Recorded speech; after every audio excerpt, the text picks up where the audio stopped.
राधे राधे प्यारे बच्चों, मैं आशुतोष राय, डायरेक्टर ऑफ आरके क्लासेस, आप सभी का स्वागत करता हूं इस अपने प्यारे से चैनल आरके क्लासेस ऑनलाइन पर। और आज हम लेके आए हैं क्लास 10th का हाइट एंड डिस्टेंस टॉपिक लेके आए हैं हमारे आपके लिए। देखिए, सबसे पहली बात ना, हाइट एंड डिस्टेंस ट्रिग्नोमेट्री के बाद का एक ऐसा चैप्टर जो सबसे इंपॉर्टेंट है आपके बोर्ड एग्जाम के लिए। और हर 10th के बच्चों के लिए यह समझना होगा कि ये टॉपिक समझ लीजिए बोर्ड एग्जाम में फिक्स आता ही आता है। मतलब एक क्वेश्चन आपका रहेगा ही रहेगा, चाहे वो केस बेस्ड स्टडी में बना के पूछ लें, चाहे वो 3 मार्क्स में बना के पूछ लें, चाहे वो 5 मार्क्स के क्वेश्चन में बना के पूछ लें। तो समझ लो कि ये बहुत ही ज़्यादा इंपॉर्टेंट है। अब सबसे बड़ी चीज़ कि इस चैप्टर की सबसे बड़ी खासियत ये है कि अगर हमें ट्रिग्नोमेट्रिक रेशियो जो हमने पढ़ा, ट्रिग्नोमेट्री पढ़ के आते हैं, तो ये उसी का एप्लीकेशन है। अब चूंकि ये एप्लीकेशन है तो एप्लीकेशन में ट्रिग्नोमेट्री का यूज होगा, ट्रिग्नोमेट्रिक वैल्यूज की जरूरत पड़ेगी। और ट्रिग्नोमेट्रिक वैल्यूज जो स्पेसिफिक एंगल के हम पढ़ते हैं, जैसे 0 degree, 45 degree, 30 degree, 60 degree, 90 degree, ये हमें पता होना चाहिए। अगर ये पता नहीं है तो इस चैप्टर को हम करने में असमर्थ होंगे। इसीलिए आपको पहले माइंड मेकिंग करना होगा। इससे पहले हमने अपनी एक सीरीज में ट्रिग्नोमेट्री पढ़ाई है और उस ट्रिग्नोमेट्री में ट्रिग्नोमेट्रिक वैल्यूज जरूर पढ़ाई है। उसमें स्पेसिफिक एंगल के ट्रिग्नोमेट्रिक वैल्यूज के बारे में बताया है कि भाई उस पे कैसे क्वेश्चन आते हैं। तो वो चीज आप समझ लो। उसमें मैंने आपको टेबल बनाने की ट्रिक भी बताई थी कि अगर आपको वैल्यूज डायरेक्ट याद नहीं है तो आप वहां से कंसल्ट कर सकते हैं। लेकिन यहां पर वैल्यूज तो आपको जरूरी आनी ही चाहिए। और वैल्यूज के बाद 2 चीजें हैं इसमें। क्या है सर? कि एक तो सबसे बड़ी चीज फिगर बन जाए। फिगर बन गया, आधा काम खत्म। फिगर हो गया, आधा काम खत्म। उसके बाद तो आपको बस सॉल्व करना है और वो ट्रिग्नोमेट्रिक वैल्यूज के बारे में जो बताया उसको भी आना चाहिए, तभी आप क्वेश्चन को बहुत अच्छे से कर पाएंगे।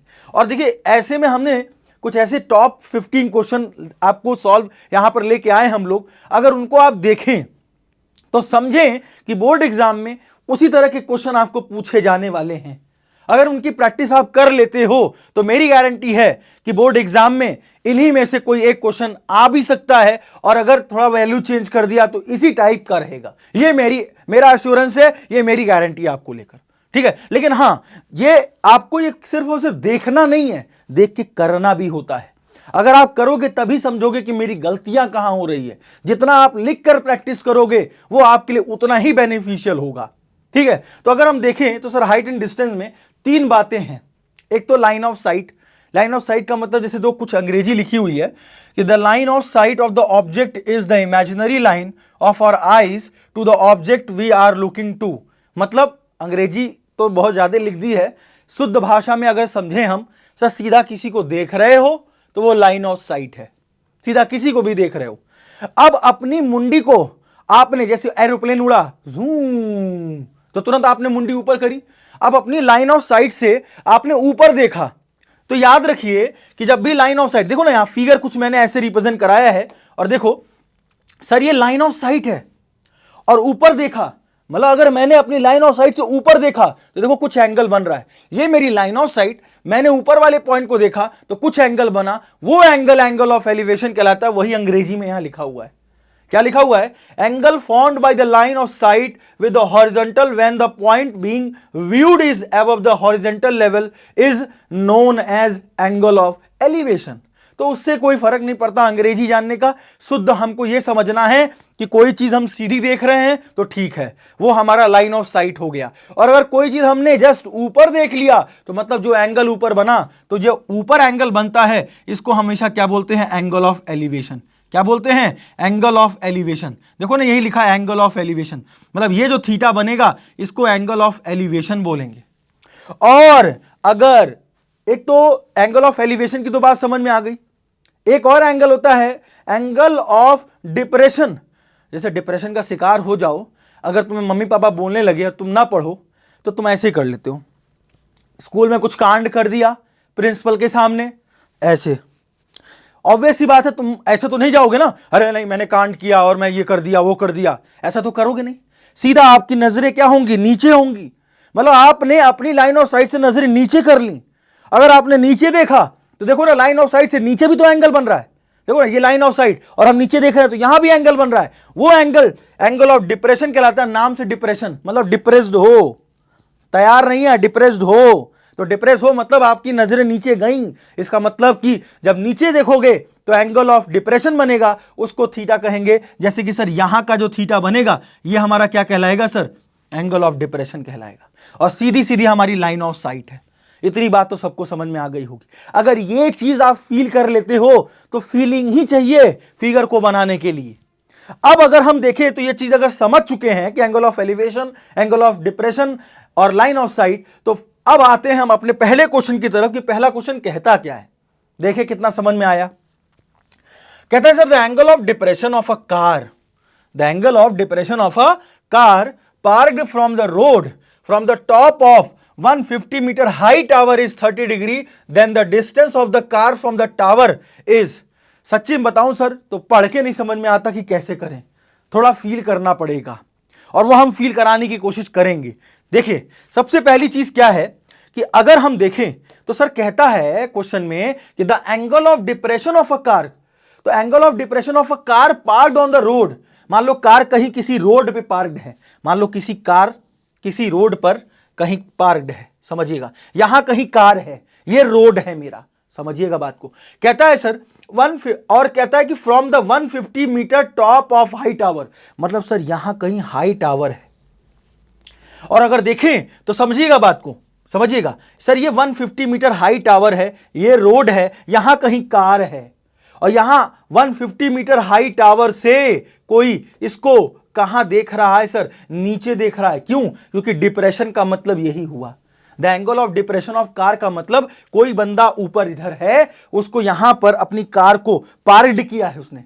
इसका मतलब कि अगर मैं लाइन ऑफ साइट, अगर वो सीधा देख रहा होगा तो अगर लाइन ऑफ साइट से मैं यहां पर बनाऊं इसको, तो देखो ध्यान से, ये एंगल, यही तो समझना है सर, ये एंगल जो होगा ना, यही एंगल हमारा कितना दे रखा है सर, 30 डिग्री दे रखा है। अब समझिएगा बात को मैं क्या कह रहा हूं सर, ये 150 मीटर हाई टावर और the angle of depression of a car parked on the road, road पे पार्क्ड है कार और वहां से कोई आदमी देख रहा है, नीचे की तरफ ही तो देखेगा, ऊपर तो आसमान में कार का पार्क तो करोगे नहीं, रोड पे पार्क करोगे, मतलब 150 मीटर हाई पर एंगल ऑफ डिप्रेशन, मतलब कोई भी देख रहा है तो नीचे देखेगा अपनी कार और अपनी कार देखेगा तो कितना एंगल बना, 30 डिग्री। तो बताइए, कहता है कि the distance of the car from the tower, मतलब सर कार की डिस्टेंस और टावर के बीच की दूरी क्या होगी। अब समझ पा रहे हो सर, यहां कहीं कार है, यहां मेरी कार है, यहां मेरी निंजा कार है और यहां हमारा हाइट ऑफ टावर, तो इनके बीच की दूरी पूछ रहा है। मतलब सर मुझे एक्स पूछा जा रहा है, मतलब ये डिस्टेंस पूछी जा रही है। ओ सर ये है, और इसी तरह से हमें समझना होगा। अगर वो 30 डिग्री है, क्या सर ये लाइन इसके पैरेलल होगी, जस्ट पैरेलल होगी, मतलब लाइन ऑफ साइड तो लाइन ऑफ साइड तो एकदम सीधी होती है। सर ये 30 तो ये भी 30, क्यों सर, ऑल्टरनेट इंटीरियर से हमने छोटू छोटू क्लास 9 क्लास में पढ़ा है कि सर दो लाइन पैरेलल हो सर ये ट्रांसवर्सल की तरह एक्ट करेगी, तो वो 30 तो ये भी 30। कुछ बच्चे कहते हैं सर वहां तो सर 30 डिग्री बना, सर यहां 30 डिग्री बनेगा नहीं, तो हम लगाएंगे क्या, क्योंकि हमको ये तो पता चल रहा है सर एक राइट एंगल ट्रायंगल है, ये एक ये राइट एंगल ट्रायंगल है, मुझे एक्स पता चल गया कि मुझे एक्स चाहिए, तो करूं कैसे।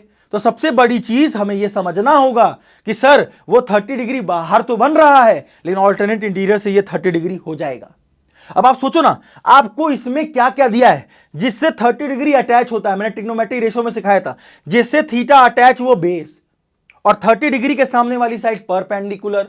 इसका मतलब अगर मैं देखूं तो मात्र सॉल्यूशन में कुछ नहीं करना, हमको मात्र सॉल्यूशन में इतनी ही बात लिखनी है कि वी हैव, आप ये सोचो कि परपेंडिकुलर और हाइपोटेन्यूज, सॉरी परपेंडिकुलर और बेस यही दे रखा है, तो बेस और परपेंडिकुलर में मुझे एक्स चाहिए क्योंकि डिस्टेंस यही होगा इन मीटर्स में। तो सबसे पहली चीज अगर मैं लगाऊं तो कौन सा रेशियो लगाऊंगा सर, टैन, क्योंकि tan theta perpendicular upon base होता है सर, और परपेंडिकुलर अपॉन बेस बोले तो टैन 30 डिग्री लेंगे, तो परपेंडिकुलर अपॉन बेस का मतलब परपेंडिकुलर आपका कितना हो गया सर 150 और बेस कितना हो गया सर x।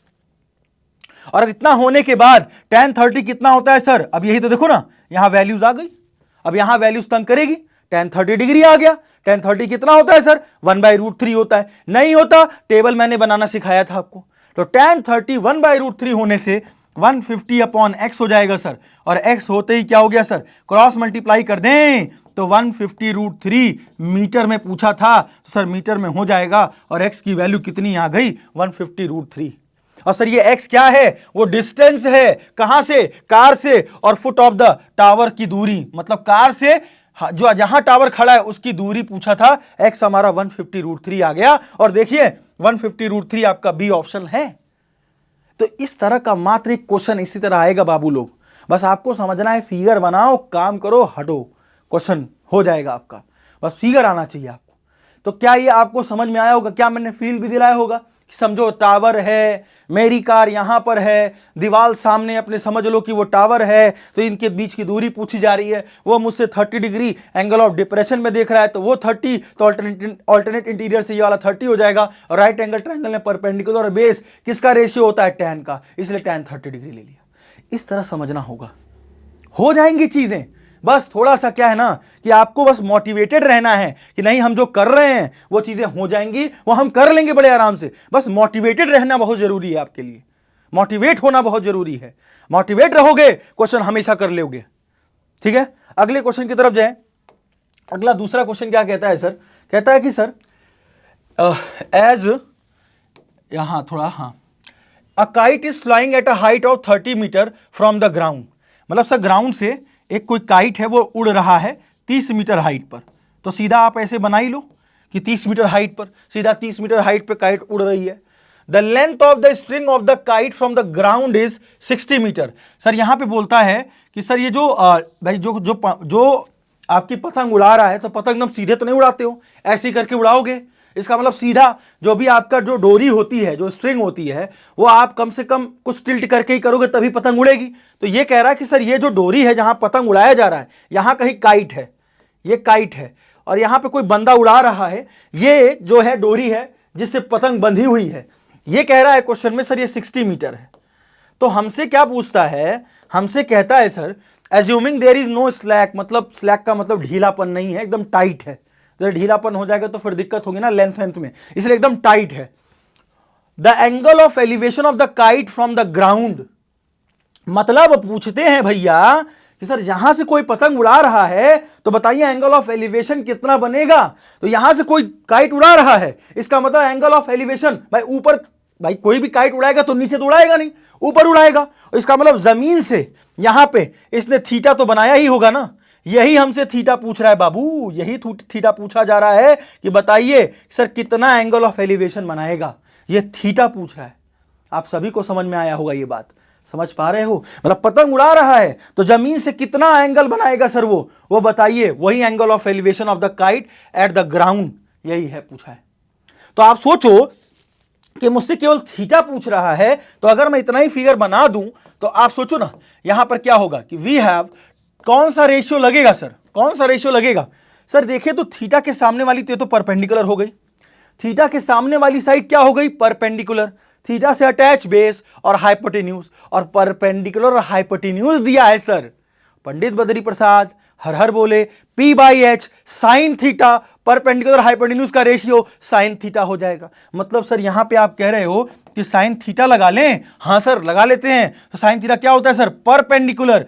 परपेंडिकुलर बोले तो 30 और हाइपोटेन्यूज बोले तो 60, ये कट गया। थीटा 1 3 1 जा 3 2 जा 6, तो साइन थीटा किसके बराबर आया सर? 1/2 के। और साइन थीटा कहां पे हाफ होता है सर? कहां पे हाफ होता है? साइन 30 डिग्री 1/2 होता है। तो साइन 30 डिग्री अगर 1/2 हो जाएगा सर, अब फिर देखो थीटा 30 डिग्री आ गया कि नहीं आ गया? अगर कंपेयर किया तो देखो यहां वैल्यूज वाला कॉन्सेप्ट आ रहा है। ट्रिग्नोमेट्रिक वैल्यूज याद रहनी चाहिए कि साइन 30 1/2 होता है, इससे पहले tan 30 1/√3 होता है। जब क्वेश्चन में वैल्यूज याद रहे ना, जब आया करें, यूज हुआ करें, आप उसी को रट लिया करो उस समय, और 50 बार रटा करो, आएगा कैसे नहीं? हमेशा आएगा। आप रटो, आप चीजों को समझो, तब और अच्छे से आपकी कहानी क्रिस्टल क्लियर हो जाएगी, आपके क्वेश्चन बहुत आराम से लगने लगेंगे। ठीक है, तो देखो यहां पर 30 डिग्री हमारा बी ऑप्शन है, करेक्ट हो गया। इस तरह के आपके ऐसे क्वेश्चन मतलब वन ऑप्शन करेक्ट में भी पूछे जा सकते हैं हाइट एंड डिस्टेंस से। लॉन्ग आंसर में तो अभी आगे हम करेंगे ही, शॉर्ट आंसर करेंगे 3 नंबर वाले, तो उसमें तो करेंगे, लेकिन इससे पहले आपको ये समझना होगा इस तरह के क्वेश्चन आपके एग्जाम में मल्टीपल चॉइस में पूछे जा सकते हैं। क्लियर हुआ? सबको क्लियर हो गया होगा? बढ़ते हैं आगे।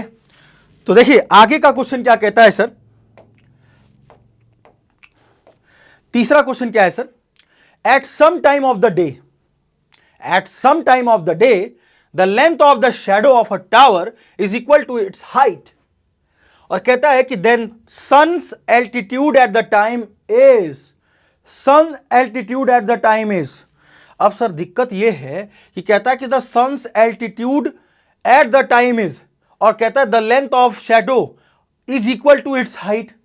तो जैसे आप अपने दिमाग में एक फ्रेम करो कि आप यहां पे इस तरह से खड़े हो, यहां कहीं सूरज भगवान हैं, ठीक है, और यहां से जब आपके ऊपर सूरज की किरणें पड़ रही हैं, जब सूरज की लाइट पड़ेगी तो आपका शैडो यहीं कहीं बनेगा सर, बनेगा, आपका शैडो ऐसे ही बनेगा। तो कहता है क्वेश्चन में अगर इसको हम ज्वाइन करा दें तो ऑब्वियस सी बात है एक राइट एंगल ट्रायंगल कॉन्सेप्ट तो बनेगा ही बनेगा। कहता है सर कि लेंथ ऑफ शैडो h है, अगर लेंथ ऑफ शैडो को हमने क्या मान लिया, h मान लिया, तो क्वेश्चन में कहता है वो इज इक्वल टू हाइट, जो आप खड़े हो उसी हाइट के बराबर है सर। अरे वाह। तो कहता है sir the sun's altitude at the time, मतलब the sun altitude at the time का मतलब सन उस समय कितना एंगल, कितने एंगल पे रहा होगा, सन कितने एंगल पे रहा होगा जिस समय आपकी हाइट और आपकी शैडो की हाइट बराबर हो। ओ तो ये भी है, इसका मतलब क्वेश्चन में कहता है सर कि ये थीटा ही आप निकालोगे तभी पता चल पाएगा कि भाई कितना थीटा होने पर एच बराबर होगा, मतलब आपकी लेंथ, आपकी हाइट आपकी शैडो की हाइट के बराबर कब होगा। इसका मतलब वो थीटा पूछ रहा है सर। सन एल्टीट्यूड का मतलब ये कंफ्यूज करने के लिए बोला, सन एल्टीट्यूड एट द टाइम का मतलब कि कितना एंगल उस समय बना रहा होगा। तो देखो ना, सबसे पहली चीज अगर मैं कहूं तो भैया फ्रॉम फिगर से हम ये कह सकते हैं सर कि tan थीटा जो दिया है वो परपेंडिकुलर और बेस दोनों दे रखा है, इसलिए मैंने tan थीटा का रेशियो लिया और दोनों h और h है, मतलब h मेरी हाइट और शैडो दोनों बराबर, तो h से h कैंसिल हो जाएगा, तो tan थीटा किसके बराबर आएगा सर, 1। और tan थीटा कितने की वैल्यू होती है सर, tan 45 डिग्री की वैल्यू होती है, और थीटा कितना हो जाएगा sir, 45 degree, and that is my answer. और 45 डिग्री देखिए D option is correct. 1 minute में क्वेश्चन समाप्त हो जाएगा आपका, बस आप क्वेश्चन को समझिए। सन एल्टीट्यूड एच निकाले रहेंगे, पता नहीं क्या क्या करने लगेंगे। वो सन एल्टीट्यूड बस कंफ्यूज करने को दिया है, लेकिन है कुछ नहीं क्वेश्चन में कि जब आपकी हाइट का शैडो ही बराबर है, इसका मतलब उस समय सन का एल्टीट्यूड उतना ही रहा होगा कि 45 डिग्री पर एकदम सन होगा हमारे उस सामने, मतलब हमारे ऊपर, जिसके कारण हमारी हाइट और शैडो दोनों बराबर हुआ। क्यों? क्योंकि उस समय थीटा 45 डिग्री होगा, और tan 45 कितना होता है, 1। आप 3 क्वेश्चन में अलग अलग 3 वैल्यू समझ चुके। पहला क्वेश्चन स्टार्ट किया tan 30 1/√3, दूसरे में sin 30 1/2, फिर तीसरे में tan 45 1। तो ऐसे रट लो ना, ऐसे रटो ना, तब चीजें होंगी। आप समझिए, आपका बोर्ड एग्जाम पास आ गया, डेट शीट भी आ गई, तो लग जाओ एकदम मेहनत पर, और हम आपके लिए एकदम जोशो खरोश से एकदम आए आपको यही सब देने के लिए कि भाई आपके लिए और मदद हो, आपकी पढ़ाई और आसान हो जाए, लेकिन आप लगोगे तब। ठीक है, आगे बढ़ता हूं। आगे क्या है sir, the ratio of the length of vertical rod and the length of its shadow is 1/√3। देखिए बिल्कुल पिछले क्वेश्चन की तरह है sir. The ratio of the length of vertical rod, एक वर्टिकल रॉड है और उसकी शैडो यहां सामने बन रही है, इसकी शैडो यहां सामने बन रही है, उसका रेशियो 1/√3 दिया है। Find the angle of elevation at the sun at the moment. मतलब कहने का मतलब यहां पर अगर मैं कहूं तो सर ये थीटा उस समय कितना होगा, एंगल ऑफ एलिवेशन। और ये अगर हम कहें सर ये रॉड की लेंथ हम मानते हैं सर ये h है, रॉड की लेंथ कितनी है सर, h है, और इसको अगर हम x मान लें, जो है आपका जो नीचे बनेगा इसकी शैडो को, तो हमने कहा सबसे पहले जैसे क्वेश्चन का, अब देखो ना ये मल्टीपल चॉइस में नहीं है तो आप थोड़ा इसमें दिखाएंगे। आप सबसे पहले आप क्या कहेंगे कि लेट जो लेंथ है, लेंथ ऑफ वर्टिकल रॉड ठीक है ना, वर्टिकल रॉड को आपने क्या मान लिया, h, बहुत ध्यान समझिएगा। और फिर कहता है कि length of its shadow, length of its shadow को आप मान रहे हो, शैडो को आप मान रहे हो x। तो सर देखा जाए तो सर ये भी राइट एंगल ट्रायंगल बन रहा है। अगर इसको मैं ABC कह दूं तो एक बात समझो, इन ट्रायंगल ABC में, इन ट्रायंगल ABC में सर थीटा पूछा है कि उस समय एंगल ऑफ एलिवेशन कितना बना रहा होगा जब उसकी हाइट और उसका x, मतलब क्वेश्चन में जो गिवन है वो h अपॉन x कितना दे रखा है, 1/√3। h और x का रेशियो कितना दे रखा है, 1/√3। तो अगर हम करें सर इन ट्रायंगल ABC में tan थीटा अगर लगाएं तो tan थीटा क्या होगा सर, परपेंडिकुलर बोले तो थीटा के सामने वाला परपेंडिकुलर h होगा, बेस कितना होगा, x होगा। और अगर x होगा तो tan थीटा अगर h अपॉन x है सर, तो h अपॉन x का रेशियो कितना दे रखा है सर, 1/√3। ये गिवन में पहले ही लिखा है, यहां ये गिवन में पहले ही क्वेश्चन में दे रखा था कि h रेशियो x जो है ना वो 1/√3 के बराबर है, और 1/√3 के बराबर हो गया। सर tan थीटा कितने की वैल्यू होती है, 1/√3। अभी पहला ही क्वेश्चन चालू किया था तो tan 30, और थीटा कितना आ गया बच्चा, 30 डिग्री। यह हमारा आंसर हो गया। मतलब उस समय सन ने कितना एंगल बनाया होगा, 30 डिग्री एंगल बनाया होगा। इस तरह से क्वेश्चन आप करें तो देखो पिछला क्वेश्चन में दोनों बराबर थे, 45 आया। यहां लेंथ ऑफ रॉड का शैडो hx अगर मान लिया तो उसका रेशियो पहले से कितना दे रखा है, 1/√3 दे रखा है सर, कितना दे रखा है, 1/√3 दे रखा है। तो भैया ऑब्वियस सी बात है, अगर मैं h और x मान लेता हूं तो सन, यहां हमारा कहीं सन होगा तो जमीन से, यहां कहीं हमारा सन होगा तो जमीन से कितना एंगल वो एलिवेट करेगा जिस समय उस लेंथ ऑफ रॉड और उसका शैडो का रेशियो कितना दिया हो, 1/√3 दिया हो। तो बताइए उस समय थीटा कितना बनाएगा, तो थीटा 30 डिग्री बनाएगा। सबको क्लियर हुआ होगा, सबको क्लियर हुआ होगा, एकदम अच्छे से समझिएगा। अब आगे बढ़ता हूं सर, आगे का क्या है सर, आगे में कहता है सर हमसे, ठीक है ध्यान दीजिएगा, आगे वाला क्वेश्चन है 5th number question. 5th number question क्या कहता है sir, from the top of a 7 meter high building the angle of elevation of the top of a tower is 60 degree. और फिर आगे कहता है and the angle of depression of its foot is 45 degree, find the height of the tower. Sir sir sir पूरा खत्म हो गया, दिमाग से हटा दो, दिमाग से। अभी समझो, मैंने कहा sir from the top of a 7 meter high building, मतलब समझिएगा एक तरफ बिल्डिंग है, क्लियर कर लो, और एक तरफ बड़ा टावर है। और कहता है from the top of a 7 meter high building the angle of elevation of the top of tower is 60 degree. तो देखो एक 7 मीटर हाई बिल्डिंग है, 7 मीटर क्या है सर, हाई बिल्डिंग है। और क्वेश्चन में कहता है सर कि the angle of elevation of the top of tower, ठीक है, and the angle of depression is 45 degree. मतलब समझिएगा, यहां एक बात समझिएगा, एकदम क्लियर समझिएगा एकदम। यहां पे कहता है सर कि इसके टॉप से मतलब 7 मीटर हाई बिल्डिंग के टॉप से the angle of elevation of a top of tower, the angle of elevation of top of tower जो सामने खड़ा है वहां से वो कितना डिग्री बना रहा है, 60 डिग्री। समझिएगा बात को, अगर मैं यहां पे इसको ड्रॉ कर लूं सर, ये यहां कितना डिग्री बना रहा है, 60 डिग्री बना रहा है। अच्छा, मतलब टावर सामने है, बिल्डिंग सामने, इसके सामने जस्ट है और टावर इसके जस्ट सामने है। इसके टॉप से वो कोई देख रहा है कि 60 डिग्री की तरफ उसके एकदम टॉप को देख रहा है। और फिर कहता है सर डिप्रेशन में कितना है इसका, फुट में 45 डिग्री। मतलब सर अगर इसके फुट को देख रहे हैं हम तो इसके फुट को देखें तो सर इसके फुट मतलब इसका पैर इस हाइट ऑफ टावर का जो फुट होगा वो जस्ट यहां बनेगा। और कह रहा है सर ये यहां से कितना डिग्री बनाएगा सर, 45 डिग्री बनाएगा। बात समझ रहे हो। और हमसे कहता है find the height of the tower. तो हाइट ऑफ द टावर का मतलब समझो, अगर ये 7 है जो इसके सामने, ये जो है आपके पास बिल्डिंग जो 7 मीटर हाई बिल्डिंग थी, अगर 7 मीटर हाई बिल्डिंग है सर ये भी 7 मीटर हो जाएगा। सर मुझे ये पता चल जाए किसी तरह, अगर इसको h मान लें, अगर मुझे h पता चल जाए तो 7 + h हमारा क्या होगा, बिल्डिंग की हाइट होगी। तो सॉरी बिल्डिंग नहीं, टावर की हाइट होगी। और टावर हमारा पूरा ये है। अगर सर ये 45 डिग्री है तो ये भी 45 डिग्री होगा, ऑब्वियस सी बात है, ऑल्टरनेट इंटीरियर से। अब कहानी हमारी बन जाती है, लेकिन सर समझना होगा क्या सर, फिर से समझिए। सर एक तरफ टावर, एक तरफ बिल्डिंग, 7 मीटर की बिल्डिंग से वो अगर अपने टॉप को देख रहा है तो कितना डिग्री बना रहा है, 60 डिग्री। तो टॉप को देखेगा तो ऊपर देखेगा ना, मतलब यहां से टॉप देखोगे तो एंगल ऑफ एलिवेशन, और इसके फुट तो डिप्रेशन बनेगा, और डिप्रेशन बनने का मतलब 45 डिग्री होगा, और 45 डिग्री ये है तो ऑल्टरनेट इंटीरियर से 45 डिग्री। समझ पा रहे हो, समझ पा रहे हो? एक तरफ टावर, एक तरफ बिल्डिंग, बिल्डिंग ने उसके टॉप को देखा तो 60 डिग्री बनाया, बिल्डिंग से ही उसके फुट को देखा तो डिप्रेशन बनाया, वो 45 डिग्री बना। ये है फिगर। और देखें तो अगर इसका नामकरण कर दें, ए बी सी हो गया, ये हो जाएगा डी, और ये हो गया ई। अब हमको क्या चाहिए सर? एच।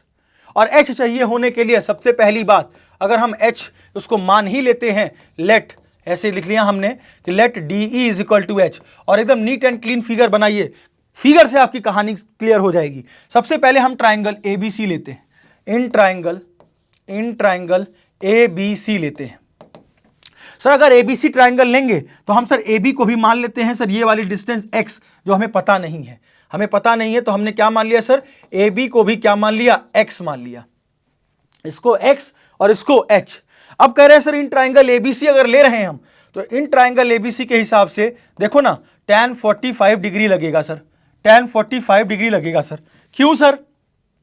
एबीसी ट्राइंगल में देखो ना, थीटा के सामने वाली साइड हमेशा क्या होती है? परपेंडिकुलर, और दी हुई बेस है तो परपेंडिकुलर और बेस का रेशियो tan होता है, और कितना एंगल होगा? tan 45 degree. तो tan 45 में परपेंडिकुलर अपॉन बेस मतलब 7 अपॉन एक्स, और tan 45 1 होगा तो 7 अपॉन एक्स हो जाएगा। तो x की वैल्यू कितनी आ गई सर? 7 आ गई। x की वैल्यू कितनी आ गई सर? 7। और x की वैल्यू 7 आने से अगर सर ये x है तो ये वाली डिस्टेंस भी कितनी होगी सर? ये वाली डिस्टेंस भी कितनी होगी सर? x ही तो होगी, मतलब वो भी सर 7 हो जाएगी, और 7 हो जाएगी तो ध्यान दीजिएगा। अब आगे देखिए, समझिए, यहीं पे कर देते हैं हम लोग। अब दूसरा ट्राइंगल लेते हैं, कौन सा sir? EDC, in triangle EDC ले लें तो उसमें देखिए ना सर, यहां पर ये अगर x था तो ये भी x होगा। क्यों? क्योंकि दोनों डिस्टेंसेस बराबर होंगी, ए बी और डी सी दोनों बराबर होगा। ये x हमारा 7 आ चुका है, तो अगर हम इसमें रेशियो लगाएं सर, इसमें भी देखिए परपेंडिकुलर दिया है और बेस दिया है, और परपेंडिकुलर बेस दिया है तो ऑब्वियस सी बात है कितने एंगल के साथ सर? tan 60 degree. देखो ध्यान से, tan 60 डिग्री में सामने वाला परपेंडिकुलर h और बेस कितना? x, तो क्या हो जाएगा? tan 60 degree h upon x हो जाएगा सर। और tan 60 डिग्री कितना होता है सर? 1√3 होता है, तो h अपॉन x, और x मेरा कितना है सर? 7, तो h कितना आ जाएगा सर? 7√3। h कितना आ जाएगा? 7√3। और जब h 7√3 मीटर आ गया और x आपका कितना था? x आपका 7 मीटर था, तो सर हमसे पूछा है कि हाइट ऑफ टावर बताओ। तो हाइट ऑफ टावर का मतलब, जब हम हाइट ऑफ टावर पे जाएंगे तो यही आंसर लिख देते हैं। हाइट ऑफ टावर जो होगा सर, हाइट ऑफ टावर जो होगा ना सर, वो क्या होगा सर? क्या होगा? 7 प्लस एच, 7 प्लस एच, मतलब मैं कहूं तो सर डीई और एडी का सम होगा, और डीई का मतलब सर डी 7 है, एडी आपका एच है सर, और एच आपका कितना आया सर? 7√3 आया सर। एच आपका कितना आया? 7√3 आ रहा है। अगर 7 कॉमन कर लें तो 7 प्लस √3 मीटर बच जाएगा सर, और यही हमारा आंसर हो जाएगा। मतलब हमारा जो आंसर हम फाइनली अगर लिखें तो सर हाइट ऑफ टावर जो होगा, हाइट ऑफ टावर जो होगा वो कितना होगा सर? वो कितना होगा? 7 प्लस 7 कॉमा कर ले, अगर यहां 7 कॉमा करते हैं, अगर 7 अगर कॉमन करते हैं तो 1 प्लस √3 होगा मीटर में। मतलब सर यहां हाइट ऑफ टावर कितनी आ रही है? 7, और कॉमन में कितना हो जाएगा सर? कॉमन में 1 प्लस √3 हो जाएगा, और मीटर में आंसर आ जाएगा, और यही हमारा आंसर हो जाएगा सर। 7 ब्रैकेट में 1 प्लस √3, और देखिए आपका आंसर आ गया। इस तरह से क्वेश्चन को हम अटेम्प्ट करते हैं, ये समझिएगा बात को। और इसी तरह बोर्ड एग्जाम में क्वेश्चन पूछा जाएगा, कुछ बड़ा नहीं है, फिगर अच्छे से बनाना है। दोनों ट्राइंगल को हमने लिया, ए बी डी को माना, और हमसे पूछा था हाइट ऑफ टावर। बस समझो कि टावर ये सामने 7 मीटर की बिल्डिंग से छोटी है, इसके टॉप से देख रहे हो तो 60 डिग्री, इसके डिप्रेशन से देखोगे तो क्या होगा? इसके डिप्रेशन मतलब नीचे देखोगे भाई, इसके फुट को देखोगे तो नीचे देखना पड़ेगा, तो 45 डिग्री बनाना था। इस तरह से क्वेश्चन हुआ, और ऐसे क्वेश्चन बोर्ड एग्जाम में पूछे जाते हैं। क्लियर है? क्लियर है? बढ़ते अपने अगले क्वेश्चन की तरफ। देखिए अपना अगला क्वेश्चन देखते हैं। अपना अगला क्वेश्चन क्या कहता है सर? अपना अगला क्वेश्चन कहता है the angle of depression of the top and bottom of 50 meter high building from the top of tower are 45 degree and 60 degree. एकदम पिछले क्वेश्चन की तरह सेम है। कहता है सर कि सर एक 50 मीटर हाई बिल्डिंग है, एक क्या है सर, एक क्या है हमारे पास, एक 50 मीटर हाई बिल्डिंग है, ठीक है, जिसकी हाइट कितनी है सर, 50 मीटर हाई है। और फिर कहता है आगे क्वेश्चन में कि from the top of tower are 45 degree and 60 degree.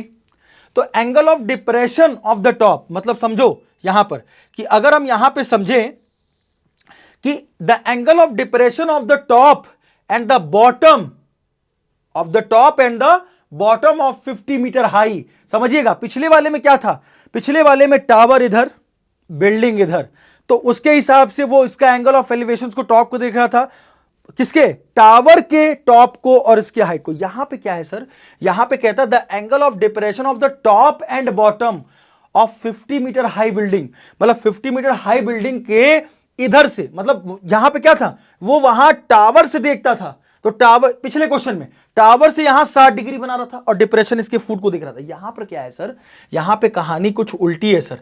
यहां पे क्वेश्चन में कह रहा है sir the angle of depression only, elevation का नाम नहीं है। तो the angle of depression of the top and the bottom of 50 meter high building from the top of tower, top of tower से द एंगल ऑफ डिप्रेशन बन रहा है, मतलब एक तो ये बनेगा,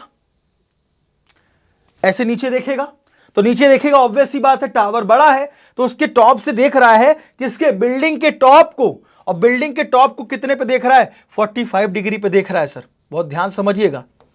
और एक और कहानी हो रही है सर, एक और कहानी क्या हो रही है सर, इसके बॉटम को भी देखा जा रहा है, और इसके बॉटम को कितना डिग्री पे देख रहा है सर, इसके बॉटम को वो 60 डिग्री पे देख रहा है सर, किसके, बिल्डिंग के बॉटम को, और बिल्डिंग के टॉप को वो कितने डिग्री पे देख रहा था डिप्रेशन में, 45 डिग्री। पिछले क्वेश्चन से थोड़ा सा अलग है, ठीक है ना। तो अगर देखा जाए तो अगर दोनों को ज्वाइन कर दिया जाए तो ध्यान दिए, अगर इसको भी हम ज्वाइन कर लें तो सर हमको ये पता है कि ये 45 है तो ये भी कितना हो जाएगा सर, 45 डिग्री हो जाएगा। वो पूरा 60 है तो ये कितना हो जाएगा, 60 डिग्री हो जाएगा। और हमसे क्या पूछ रहा है सर, हमसे पूछता है सर, कहता है कि find the height of the tower and the horizontal distance between tower and the building. मतलब सर मुझे हाइट ऑफ टावर पूछ रहा है, तो मतलब ये मुझे पता है कि सर ये अगर 50 मीटर है तो उधर से अगर हम क्या कर ले सर, h मान ले, जो कि हमें पता तो है नहीं उतनी डिस्टेंस, और हम इस डिस्टेंस को क्या मान लें, x मान लें, तो हमारा काम हो जाएगा सर। मुझे h और x पता चल जाए तो मैं पूरा height of tower 50 plus h से निकाल लूंगा और x मैं भी निकाल लूंगा, तो x मेरा क्या होगा, टावर और बिल्डिंग के बीच की दूरी हो जाएगी। जहां बिल्डिंग है जहां टावर है, ये बिल्डिंग है ये टावर है, इनके बीच की दूरी x हो जाएगी, वो हमसे पूछा था।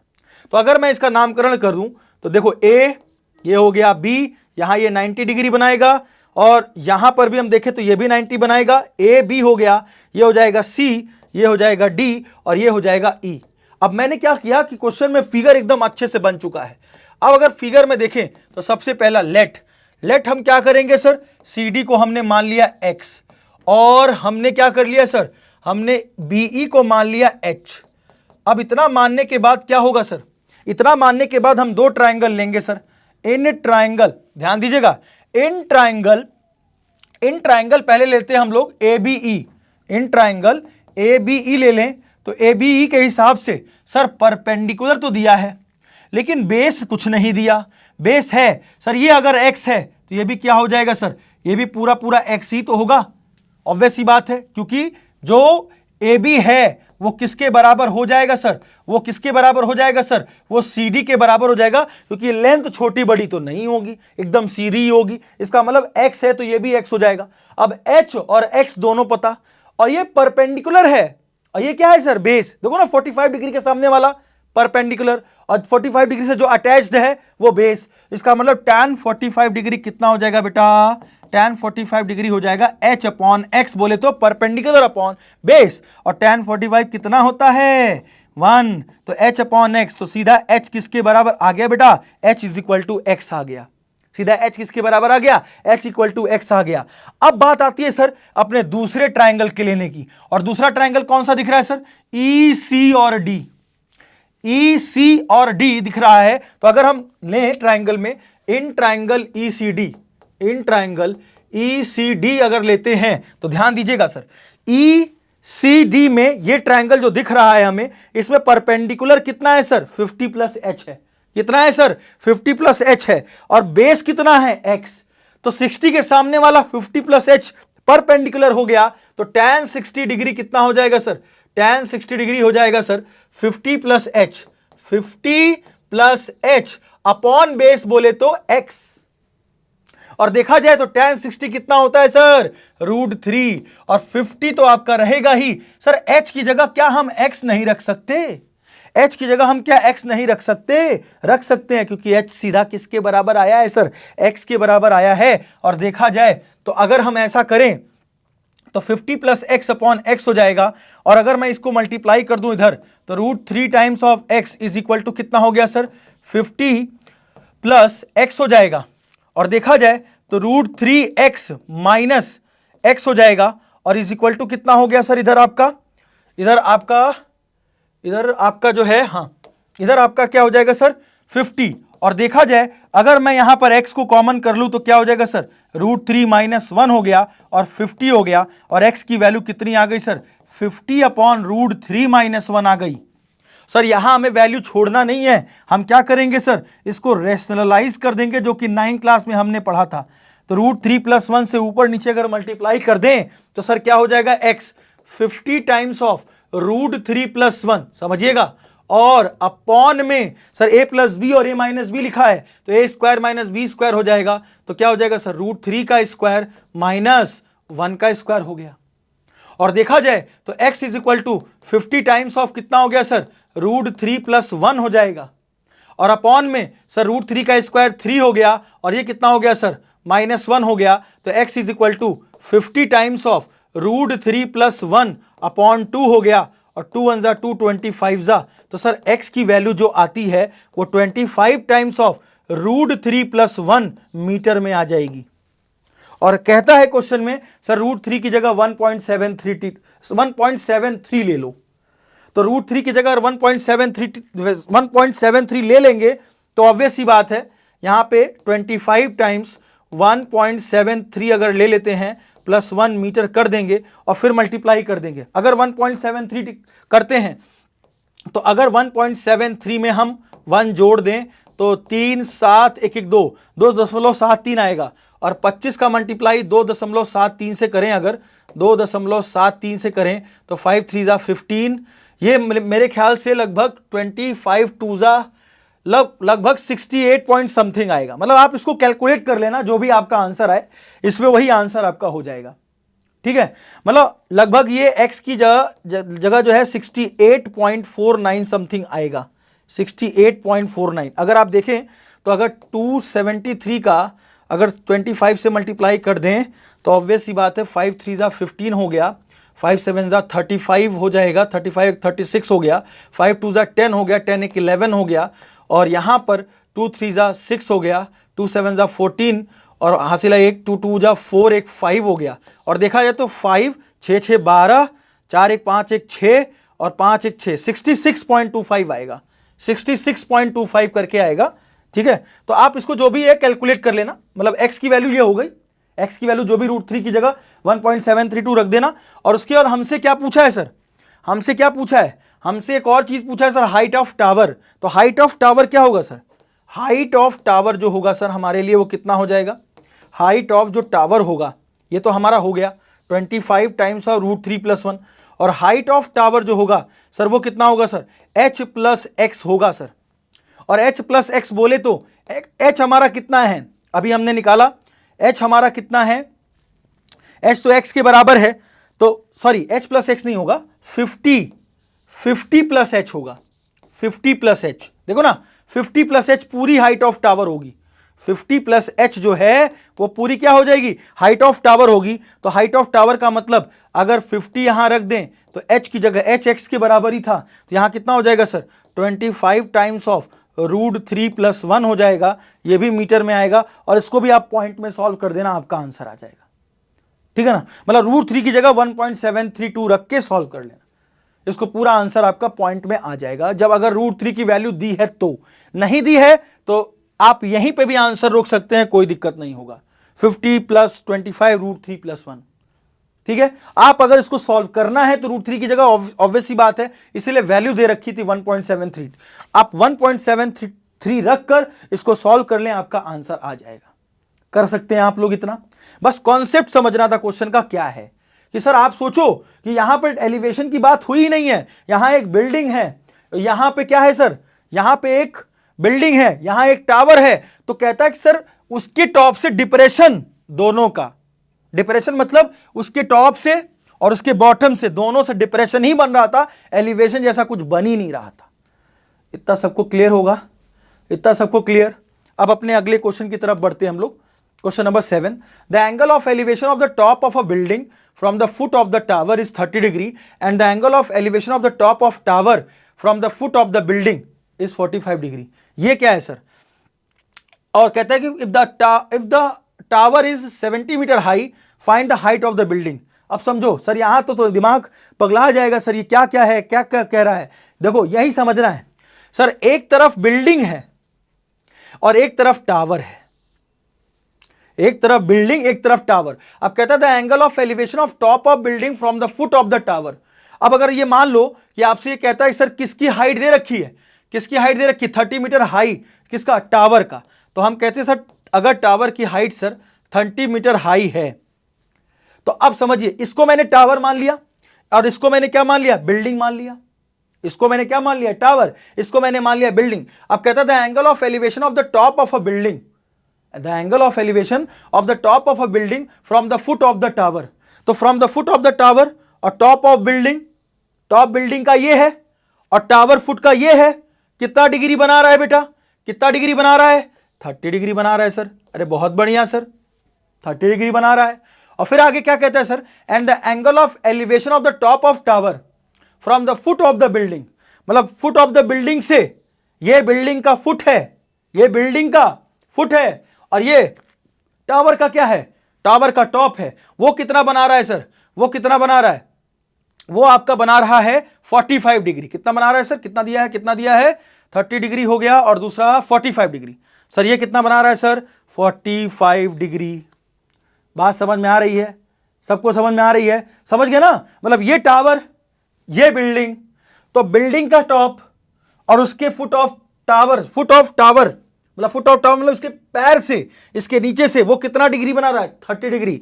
और सर बिल्डिंग के पैर से, बिल्डिंग के फुट से और टॉप ऑफ टावर से कितना डिग्री बना रहा है, 45 डिग्री बना रहा है। तो हमसे पूछता है सर कि ये एच की वैल्यू बता देते, मतलब हाइट ऑफ बिल्डिंग बता देते, हमारा काम हो जाता, क्योंकि मुझे टावर की हाइट तो पता है। तो अगर मैं देखूं सर, ये हो जाएगा ए, ये हो गया बी, ये हो गया सी, समझिएगा बात को, और ये हो जाएगा डी।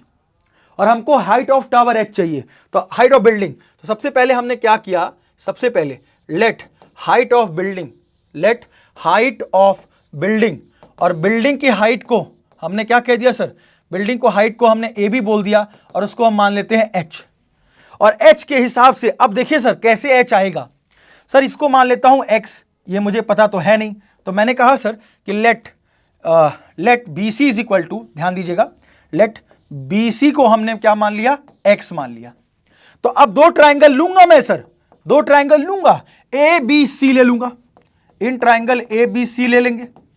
अगर ए बी सी ट्राइंगल लेंगे तो उसके हिसाब से सर tan 30 डिग्री लगाएंगे कि नहीं लगाएंगे, लगाएंगे सर। क्यों सर, tan 30 का मतलब सर ये पूरा 90 है, ये राइट एंगल ट्राइंगल है, तो 30 के सामने परपेंडिकुलर और बेस दोनों दे रखा है।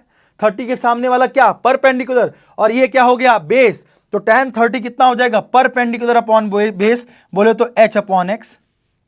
और tan 30 क्या होता है सर, tan 30 होता है 1/√3, और 1/√3 is equal to h upon x.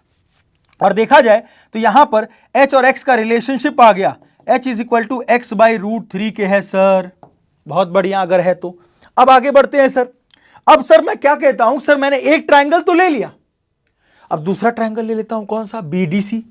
इससे मैं 45 डिग्री से x निकाल लूंगा डायरेक्ट।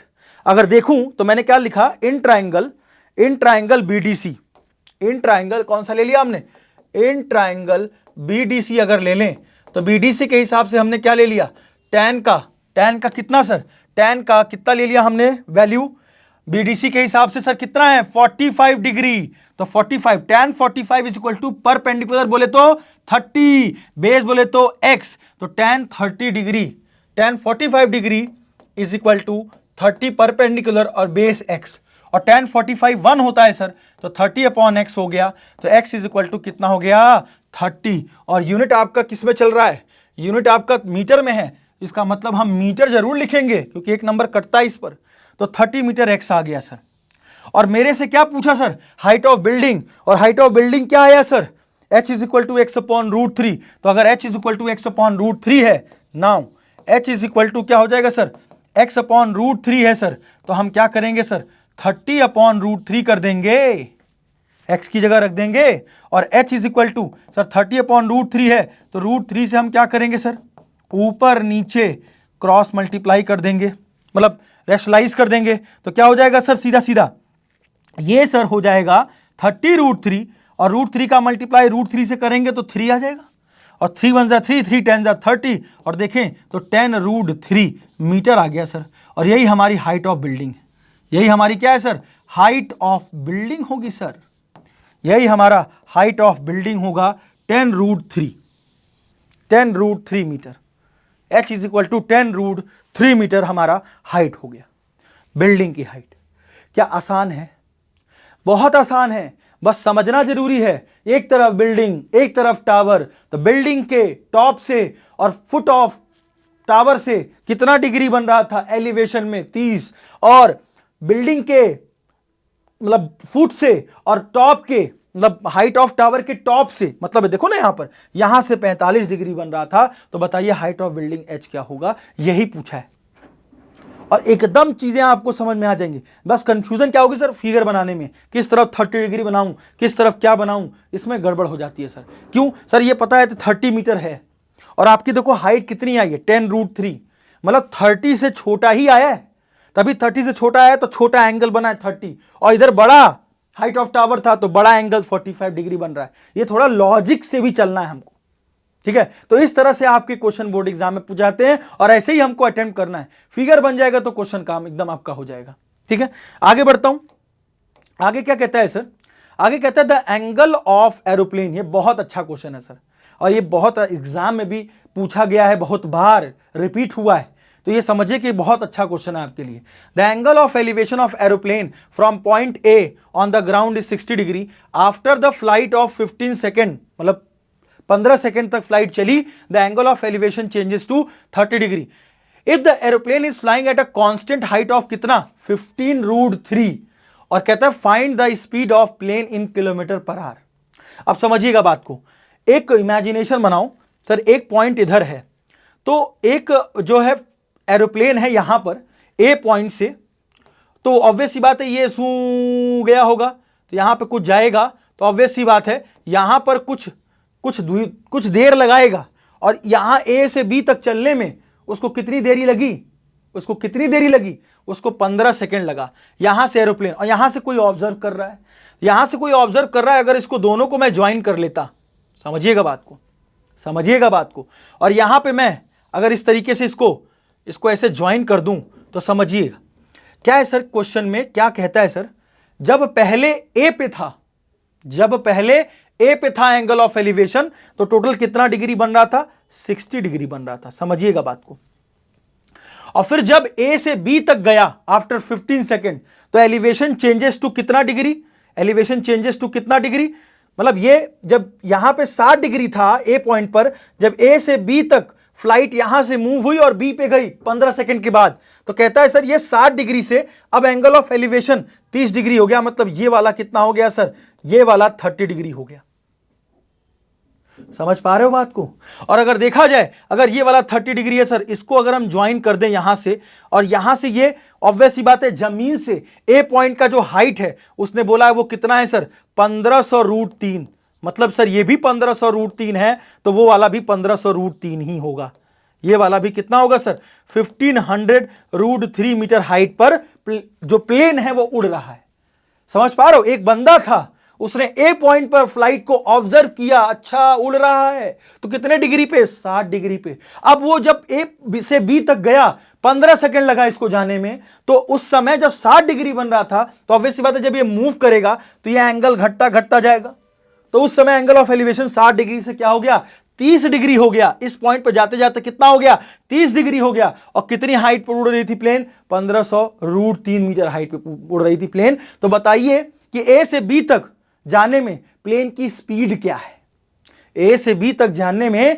प्लेन की स्पीड क्या होगी, यह बताना है सर। तो अगर मैं ए बी सी डी और इसको ई मान लूं, तो सर मैं कहता हूं कि सर मुझे पता है speed is equal to distance upon time होता है। स्पीड इज इक्वल टू क्या होता है सर, डिस्टेंस अपॉन टाइम। क्या मैं सी डी डिस्टेंस निकाल लूं, हाँ सर निकाल लीजिए। सी से डी या ए से बी तक जाने में 15 सेकंड लगा है, मैं डिवाइड कर दूंगा, मुझे स्पीड मिल जाएगा। लेकिन मुझे सी डी तो चाहिए ना, और मुझे सी डी चाहिए होने के लिए भाई वही बात जो वैल्यूज है दी गई हैं, जो ट्रायंगल है, इन सब से हम सी डी निकालने की कोशिश करेंगे। और सीडी निकालने के लिए सबसे पहला काम हमारा क्या है सर, मुझे यह पता है कि सर ये 1500√3 और 1500√3 दिया हुआ है। तो मैंने क्या किया सर, पूरे ईसी को मैंने एक्स मान लिया। क्या मान लिया सर, एक्स मान लिया। और पूरे ईडी को मैंने क्या मान लिया सर, वाई मान लिया। बहुत ध्यान समझिएगा। तो सीडी हमें निकालना है। तो मैंने कहा सर सबसे पहले क्वेश्चन में कि लेट सीडी को या सीई को हमने मान लिया एक्स और ईडी को मान लिया वाई। तो हम दो ट्रायंगल ले रहे हैं सर। इन ट्रायंगल कौन सा लेंगे, सबसे पहले ए ई डी ले लेते हैं सर, ए ई डी ले लेते हैं सर। ए ई डी में देखो ना, A E D right angle triangle में अगर देखा जाए, ए ई डी में सर, ए ई डी में पूरा 60 डिग्री वाला एंगल बन रहा है कि नहीं बन रहा। इसका मतलब ए ई डी में ए डी और डी ई ये परपेंडिकुलर हाइट है, और ये क्या है सर, बेस है ना। इसका मतलब मैं यहां पर tan 60 डिग्री लगा सकता हूं, और tan 60 डिग्री को क्या कहूंगा, परपेंडिकुलर हाइट कितनी है सर, 1500√3 अपॉन बेस कितना है सर, y। क्या tan 60 डिग्री √3 होता है, हाँ सर होता है। और 1500√3 है सर, अपॉन y हो जाएगा। √3 से √3 कैंसिल हो गया। देखो ना y आपका 1500 मीटर आ गया सर, y आपका 1500 मीटर आ गया सर। उसी तरीके से अभी हम एक और ट्रायंगल लेते हैं सर। कौन सा लेंगे सर, इन ट्रायंगल कौन सा, BEC ले लेते हैं सर।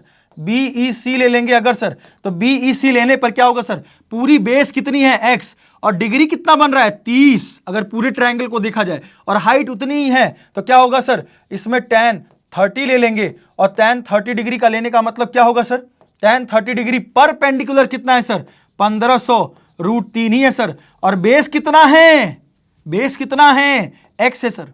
और tan√3 कितना होता है, 1/√3, और ये हो जाएगा 1500√3 अपॉन x हो जाएगा सर।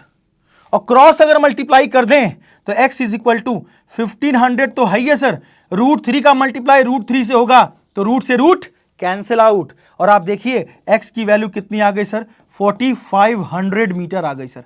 x की वैल्यू कितनी आ गई सर, 4500 मीटर। और y हमारा कितना आ गया सर, 1500 मीटर। सर यही आंसर नहीं है, यही को हमको क्या चाहिए, CD। हम CD अगर निकालें तो CD को सीधा क्या कहेंगे सर, CD को हम कहेंगे कि पूरे x में से y घटा दो, पूरे x में से y घटा दो, CD आ जाएगा। तो CD आने का मतलब x हमारा कितना है सर, x हमारा 4500 है, और ये y हमारा कितना है सर, 1500 है, तो 3000 मीटर आ जाएगा सर। CD आपका कितना आ जाएगा सर, 3000 मीटर आ जाएगा सर, 3000 मीटर आ जाएगा। मतलब CD की जो वैल्यू है वो 3000 आ जाएगी। और C से D या A से B को प्लेन के चलने में कितना सेकंड्स लग रहा था, कितना सेकंड लग रहा था, कितना सेकंड लग रहा था, 15 सेकंड लग रहा था सर। इसका मतलब अगर मैं स्पीड ऑफ प्लेन निकालूं, स्पीड ऑफ प्लेन अगर निकालें, तो बेटा स्पीड ऑफ प्लेन मतलब CD distance upon 15 second, speed is equal to distance upon time. तो CD डिस्टेंस है और टाइम 15 सेकेंड लग रहा है, तो CD कितना हो जाएगा सर आपका 3000 अपॉन 15। सर ये मीटर पर सेकेंड में आएगा, हमसे पूछा है किलोमीटर पर आवर में। और जब मैंने बोर्ड्स एग्जाम दिया तो यही मुझसे गलती हुई थी, मैं यही आंसर छोड़ के चला आया था। तो किसी भी मीटर पर सेकेंड को किलोमीटर पर आवर में चेंज करने के लिए हमेशा याद रखना किससे मल्टीप्लाई करते हैं, हमेशा 18/5 से मल्टीप्लाई कर दोगे तो यह मीटर पर सेकेंड किस में हो जाएगा, किलोमीटर पर आवर में हो जाएगा और आपका काम हो जाएगा। और देखें तो इसको सॉल्व करें तो कितना हो जाएगा सर, ये हो जाएगा 5 6 600 आया और 15 4 कितना हो गया सर, 15 40 6 भाई 15 को 40 टाइम्स ले जाएंगे तो 600 कट जाएगा और 16 का 18 से मल्टीप्लाई करें 40 का सॉरी, तो 40 into 18 is equal to 720 kilometer per hour और यही हमारा आंसर हो गया। यह समझना जरूरी था कि किसी भी मीटर पर सेकेंड को अगर किलोमीटर पर आवर में चेंज करना हो तो हमेशा 18/5 से मल्टीप्लाई करते हैं। अगर 1 मीटर पर सेकेंड है और उसको मुझे किलोमीटर पर आवर में चेंज करना है तो मैं किससे मल्टीप्लाई कर दूंगा, जितना भी मीटर पर सेकेंड होगा उसको 18/5 से मल्टीप्लाई कर दूंगा तो किलोमीटर पर आवर में चेंज हो जाएगा। यह समझना जरूरी था यहां पर। और देखिए आपका 720 किलोमीटर पर आवर आंसर आ गया। क्वेश्चन कितना सही था। हम हैं खड़े, हमने किसी प्लेन को देखा, प्लेन उड़कर एक जगह से दूसरी जगह गया तो मेरी नजरें झुकेंगी। तो पहले एक बार 60 डिग्री, पहली बार देखने पे 60 डिग्री, अब मैं उसको जब प्लेन दूर जा रहा है तो उसको और ऐसे जाएंगे तो हमारा ऑब्वियस ही बात है हमारा जो एंगल ऑफ एलिवेशन है वो घटता जाएगा। तो एक समय जब एक जगह से दूसरी जगह तक प्लेन जाएगी तो 60 डिग्री से कितना हो गया था बनाने लगा वो एंगल 30 डिग्री। और हमसे कह रहा है कि बताइए कि स्पीड ऑफ प्लेन ए से बी तक जाने में 15 सेकेंड अगर लगेगा तो स्पीड कितना होगा, और स्पीड होता है डिस्टेंस अपॉन टाइम। तो थोड़ा बहुत ये भी यूज करा लेते हैं ये लोग, ये ध्यान दीजिएगा हमेशा क्वेश्चन। इतनी बात सबको समझ में आई होगी, इतनी बात सबको, बहुत अच्छा क्वेश्चन है और ये एक हाइट एंड डिस्टेंस का सबसे प्रीमियम क्वेश्चन माना जाता है और इस तरह के क्वेश्चन एग्जाम में पूछे जाते हैं। इसको हमेशा ख्याल रखिएगा कैसे करना है इसको। क्लियर हुआ? आगे बढ़ता हूं सर। आगे क्या कहता है सर, आगे कहता है from a top of 50 meter high the angle of depression of the top of pole is 40 degree and the foot of the pole from the foot of the pole the angle of elevation of the top of tower is 60 degree. Find the height of the pole if the pole and tower stands on the same plane. मतलब दोनों same plane पे हैं। तो देखो सबसे पहली चीज, एक पोल है एक टावर है, समझिएगा बात को। और कहता है सर कि जो टावर है वो 50 मीटर हाई है, मतलब टावर जो है उसकी हाइट कितनी दे रखी है सर, वो बड़ा है सर, 50 मीटर हाई वाला टावर है। ध्यान दीजिएगा 50 मीटर हाइट का टावर है सर, 50 मीटर का, और मैंने इसको ज्वाइन करा दिया। अब आगे क्वेश्चन में क्या कहता है, the angle of depression of the top of pole और फिर इज 45 डिग्री। तो ध्यान देना from the top of tower बोला है, from the top of tower से एंगल ऑफ डिप्रेशन बन रहा है, डिप्रेशन। तो सर यहां पे अगर देखें सर यहां पे क्या होगा सर, यहां पर क्या होगा सर, यहां से डिप्रेशन बनेगा। और कहता है from the top of tower, tower के टॉप से, from the top of tower से, और कहां पे, the angle of depression of top of pole मतलब ये पोल का टॉप होगा सर, यहां से वो कितना डिग्री बना रहा है सर, वो 45 डिग्री बना रहा है।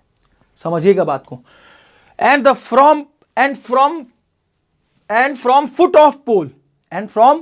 Of pole the angle of elevation of the top of tower, from foot of pole से the angle of elevation of the top of tower, मतलब सर यहां पे टॉप ऑफ टावर पर ये एंगल ऑफ एलिवेशन कितना बना रहा है, 60 डिग्री, क्योंकि एंगल ऑफ एलिवेशन ऊपर की तरफ देखेगा। समझ रहे हो? और डिप्रेशन वहां 45 डिग्री बन रहा था। तो हमसे कहता है सर कि अगर ये 45 है तो ये भी कितना हो जाएगा सर, ये भी 45 डिग्री हो जाएगा। और अगर इसको हम h मान लें, ये h, क्योंकि हमें ये पता है कि हमसे पूछा क्या है क्वेश्चन में, हमसे पूछा है सर हाइट ऑफ पोल बताओ। तो हाइट ऑफ पोल तो ये हो गया, अगर ये h है तो ये भी कितना हो जाएगा सर, ये h हो जाएगा। और हाइट ऑफ पोल h हमसे पूछा है इस कंडीशन में। तो अगर मैं कहूं कि सर ये a हो गया, ये b हो जाए, ये c हो जाए, ये d हो जाए, ये e हो जाए, सर ये कितना हो जाएगा de, ये सर 50 माइनस h हो जाएगा कि नहीं हो जाएगा सर, हो जाएगा, श्योर से हो जाएगा, क्योंकि पूरा 50 है, ये h है तो ये भी h है, तो इसका मतलब बचा हुआ क्या हो जाएगा सर, 50 माइनस h हो जाएगा। और हमें h निकालना है, तो हमें h निकालने के लिए सबसे पहला काम, हम BC को अगर x मान लें, अगर BC को x मान लें तो ये भी क्या हो जाएगा सर, ये भी x हो जाएगा। और देखा जाए तो सबसे पहला काम हमने पहले क्या किया, लेट हाइट ऑफ पोल, मतलब AB हमारा हाइट ऑफ पोल है, अगर हम इसको h मान लेते हैं और BC को मान लेते हैं x, ऑब्वियस सी बात है। तो हमारा सर डीई जो होगा ना, वो डीई कितना होगा सर, 50 माइनस एच हो जाएगा। क्यों? क्योंकि सर हमारा जो ए बी है वो किसके बराबर था, ए बी हमारा किसके बराबर था सर, डीसी के बराबर था। ए बी हमारा किसके बराबर था, डीसी के बराबर था। तो अब हम दो ट्रायंगल लेते हैं। कौन सा दो ट्रायंगल लें जिससे एच और एक्स दोनों आ जाए? कौन सा दो ट्रायंगल लें सर, बी सी ले लें और एक ले लें ए ई डी, क्योंकि इन्हीं के साथ एंगल बन रहा है। अगर हम पहले इन ट्रायंगल बीईसी लेते हैं तो बीईसी के हिसाब से, बीईसी के हिसाब से बेटा 60 डिग्री ये है और इसके सामने वाला पूरा हाइट कितना है 50, और सर ये कितना है x। तो आप ये बताओ कि क्या यहां पर tan 60 डिग्री लगा लोगे? ऑब्वियस सी बात है सर, परपेंडिकुलर मेरे लिए 50, बेस मेरे लिए x, तो इसका मतलब 50 upon x perpendicular upon base हो जाएगा। और सर ये कितना है √3, tan 60 डिग्री कितना होता है √3, तो ये क्या हो जाएगा सर 50 अपॉन x हो जाएगा। और देखा जाए तो x इज इक्वल टू कितना आ गया सर, 50 अपॉन √3 आ गया। और √3 का अगर हम रैशनलाइजेशन ऊपर नीचे कर दें तो ऑब्वियस सी बात है सर कितना हो जाएगा सर, ये √3 का √3 से 3 हो जाएगा, तो 50 √3 अपॉन 3 जैसा आ जाएगा सर, क्योंकि √3 का मल्टीप्लाई √3 से करेंगे तो x is equal to 50 √3 upon 3 आ गया सर, x आ गया सर, x आ गया। अब क्या करते हैं सर हम लोग, अब हम लेते हैं सर इन ट्राइंगल एईडी। अगर ट्राइंगल एईडी लेते हैं सर, इन ट्राइंगल एईडी अगर ले लेंगे सर, तो उसमें हम लेंगे tan का 45 डिग्री। क्यों सर, tan के 45 डिग्री में परपेंडिकुलर ईडी है, बेस कितना है सर x, तो अगर परपेंडिकुलर ईडी है तो इसका मतलब 50 माइनस एच अपॉन क्या हो जाएगा सर x। क्यों? क्योंकि देखिए ना परपेंडिकुलर हाइट 50 माइनस एच है और बेस कितना है सर x है, कितना है सर x, और परपेंडिकुलर अपॉन बेस के हिसाब से सर tan 45 डिग्री 1 हो गया और 50 माइनस एच हो गया अपॉन x हो गया, x क्रॉस मल्टीप्लाई हो जाएगा और 50 माइनस एच हो जाएगा। और सर x कितना अभी हमने निकाला है सर, x कितना निकाला है सर 50 बाई √3, 50 बाई √3 रख दो या 50 √3/3 रख दो, कितना रख दो सर 50 √3/3 रख दें अगर, और माइन इज इक्वल टू कितना हो जाएगा सर 50 माइनस एच हो जाएगा सर। और सर 50 इधर आ जाए तो 50 √3 अपॉन 3 माइनस में कितना हो जाएगा सर 50 बराबर माइनस एच हो जाएगा। और सर h कभी निगेटिव नहीं आता, तो हम क्या करेंगे माइनस का अगर मल्टीप्लाई कर देंगे इधर तो क्या हो जाएगा, माइनस का मल्टीप्लाई किया तो 50 √3 upon 3 minus 50 is equal to positive h इधर हो जाएगा, ये माइनस इधर भेज दिया।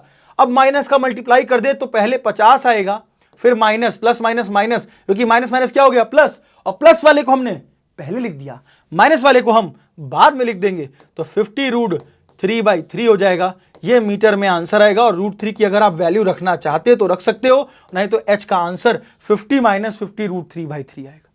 ये हाइट होगा पोल का, ये होगा हाइट पोल का। इतनी बात सबको समझ में आती है। इस तरह के क्वेश्चन आपके एग्जाम में ऐसे पूछे जाते हैं बोर्ड एग्जाम में, बस फिगर आप बना लो, फिगर बनाने के बाद आपका पूरा काम हो जाना है। बात सबको समझ में आ रही है, बात सबको समझ में आ रही है। आगे क्वेश्चन पे बढ़ते हैं सर, 10वें क्वेश्चन पे। सर कहता है कि a statue 1.6 meter tall stands on the top of a pedestal from a point on the ground, the angle of elevation and the top of the statue is 60 degree, from the same point the angle of elevation of the top of the pedestal is 45 degree.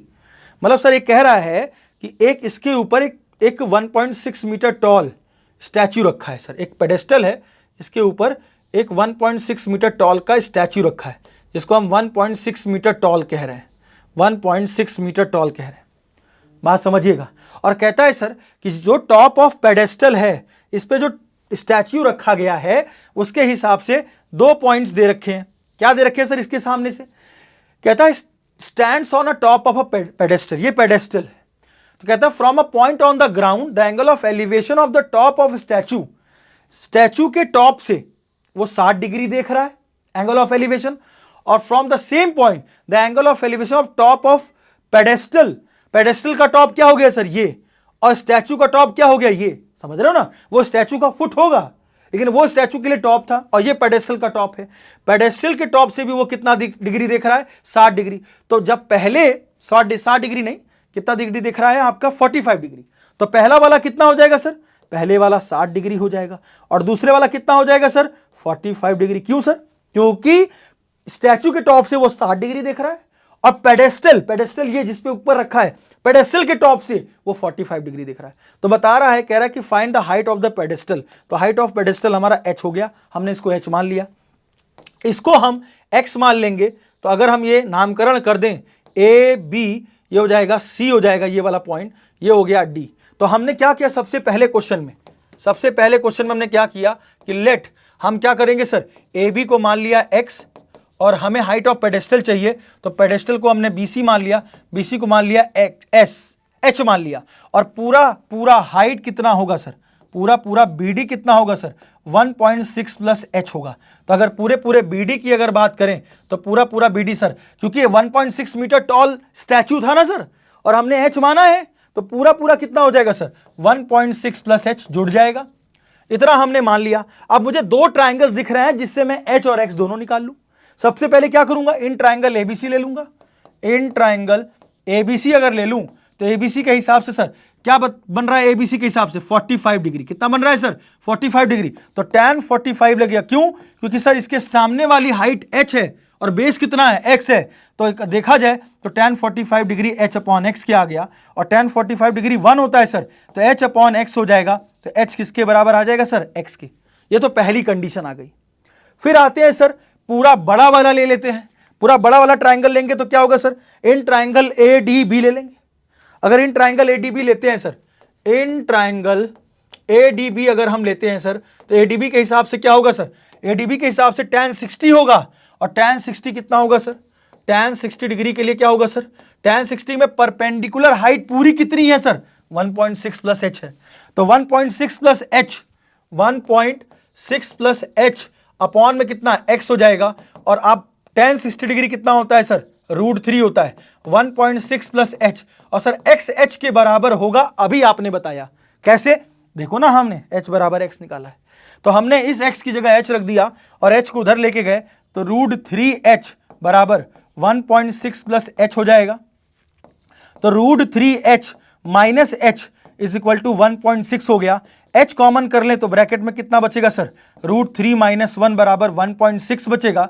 और देखा जाए अगर हमें h height of pedestal चाहिए तो 1.6 upon √3 minus 1 को नीचे लेके जाएंगे, तो ऊपर नीचे हम क्या करेंगे सर, ऊपर नीचे हम रैशनलाइज कर देंगे। अगर हम रैशनलाइज करते हैं तो h is equal to 1.6 times of √3 plus 1 तो होगा ही सर, नीचे क्या लिखा है, a plus B a minus B, और a plus B a minus B का मतलब a square minus B square हो गया, तो √3 का स्क्वायर माइनस 1 का स्क्वायर हो गया।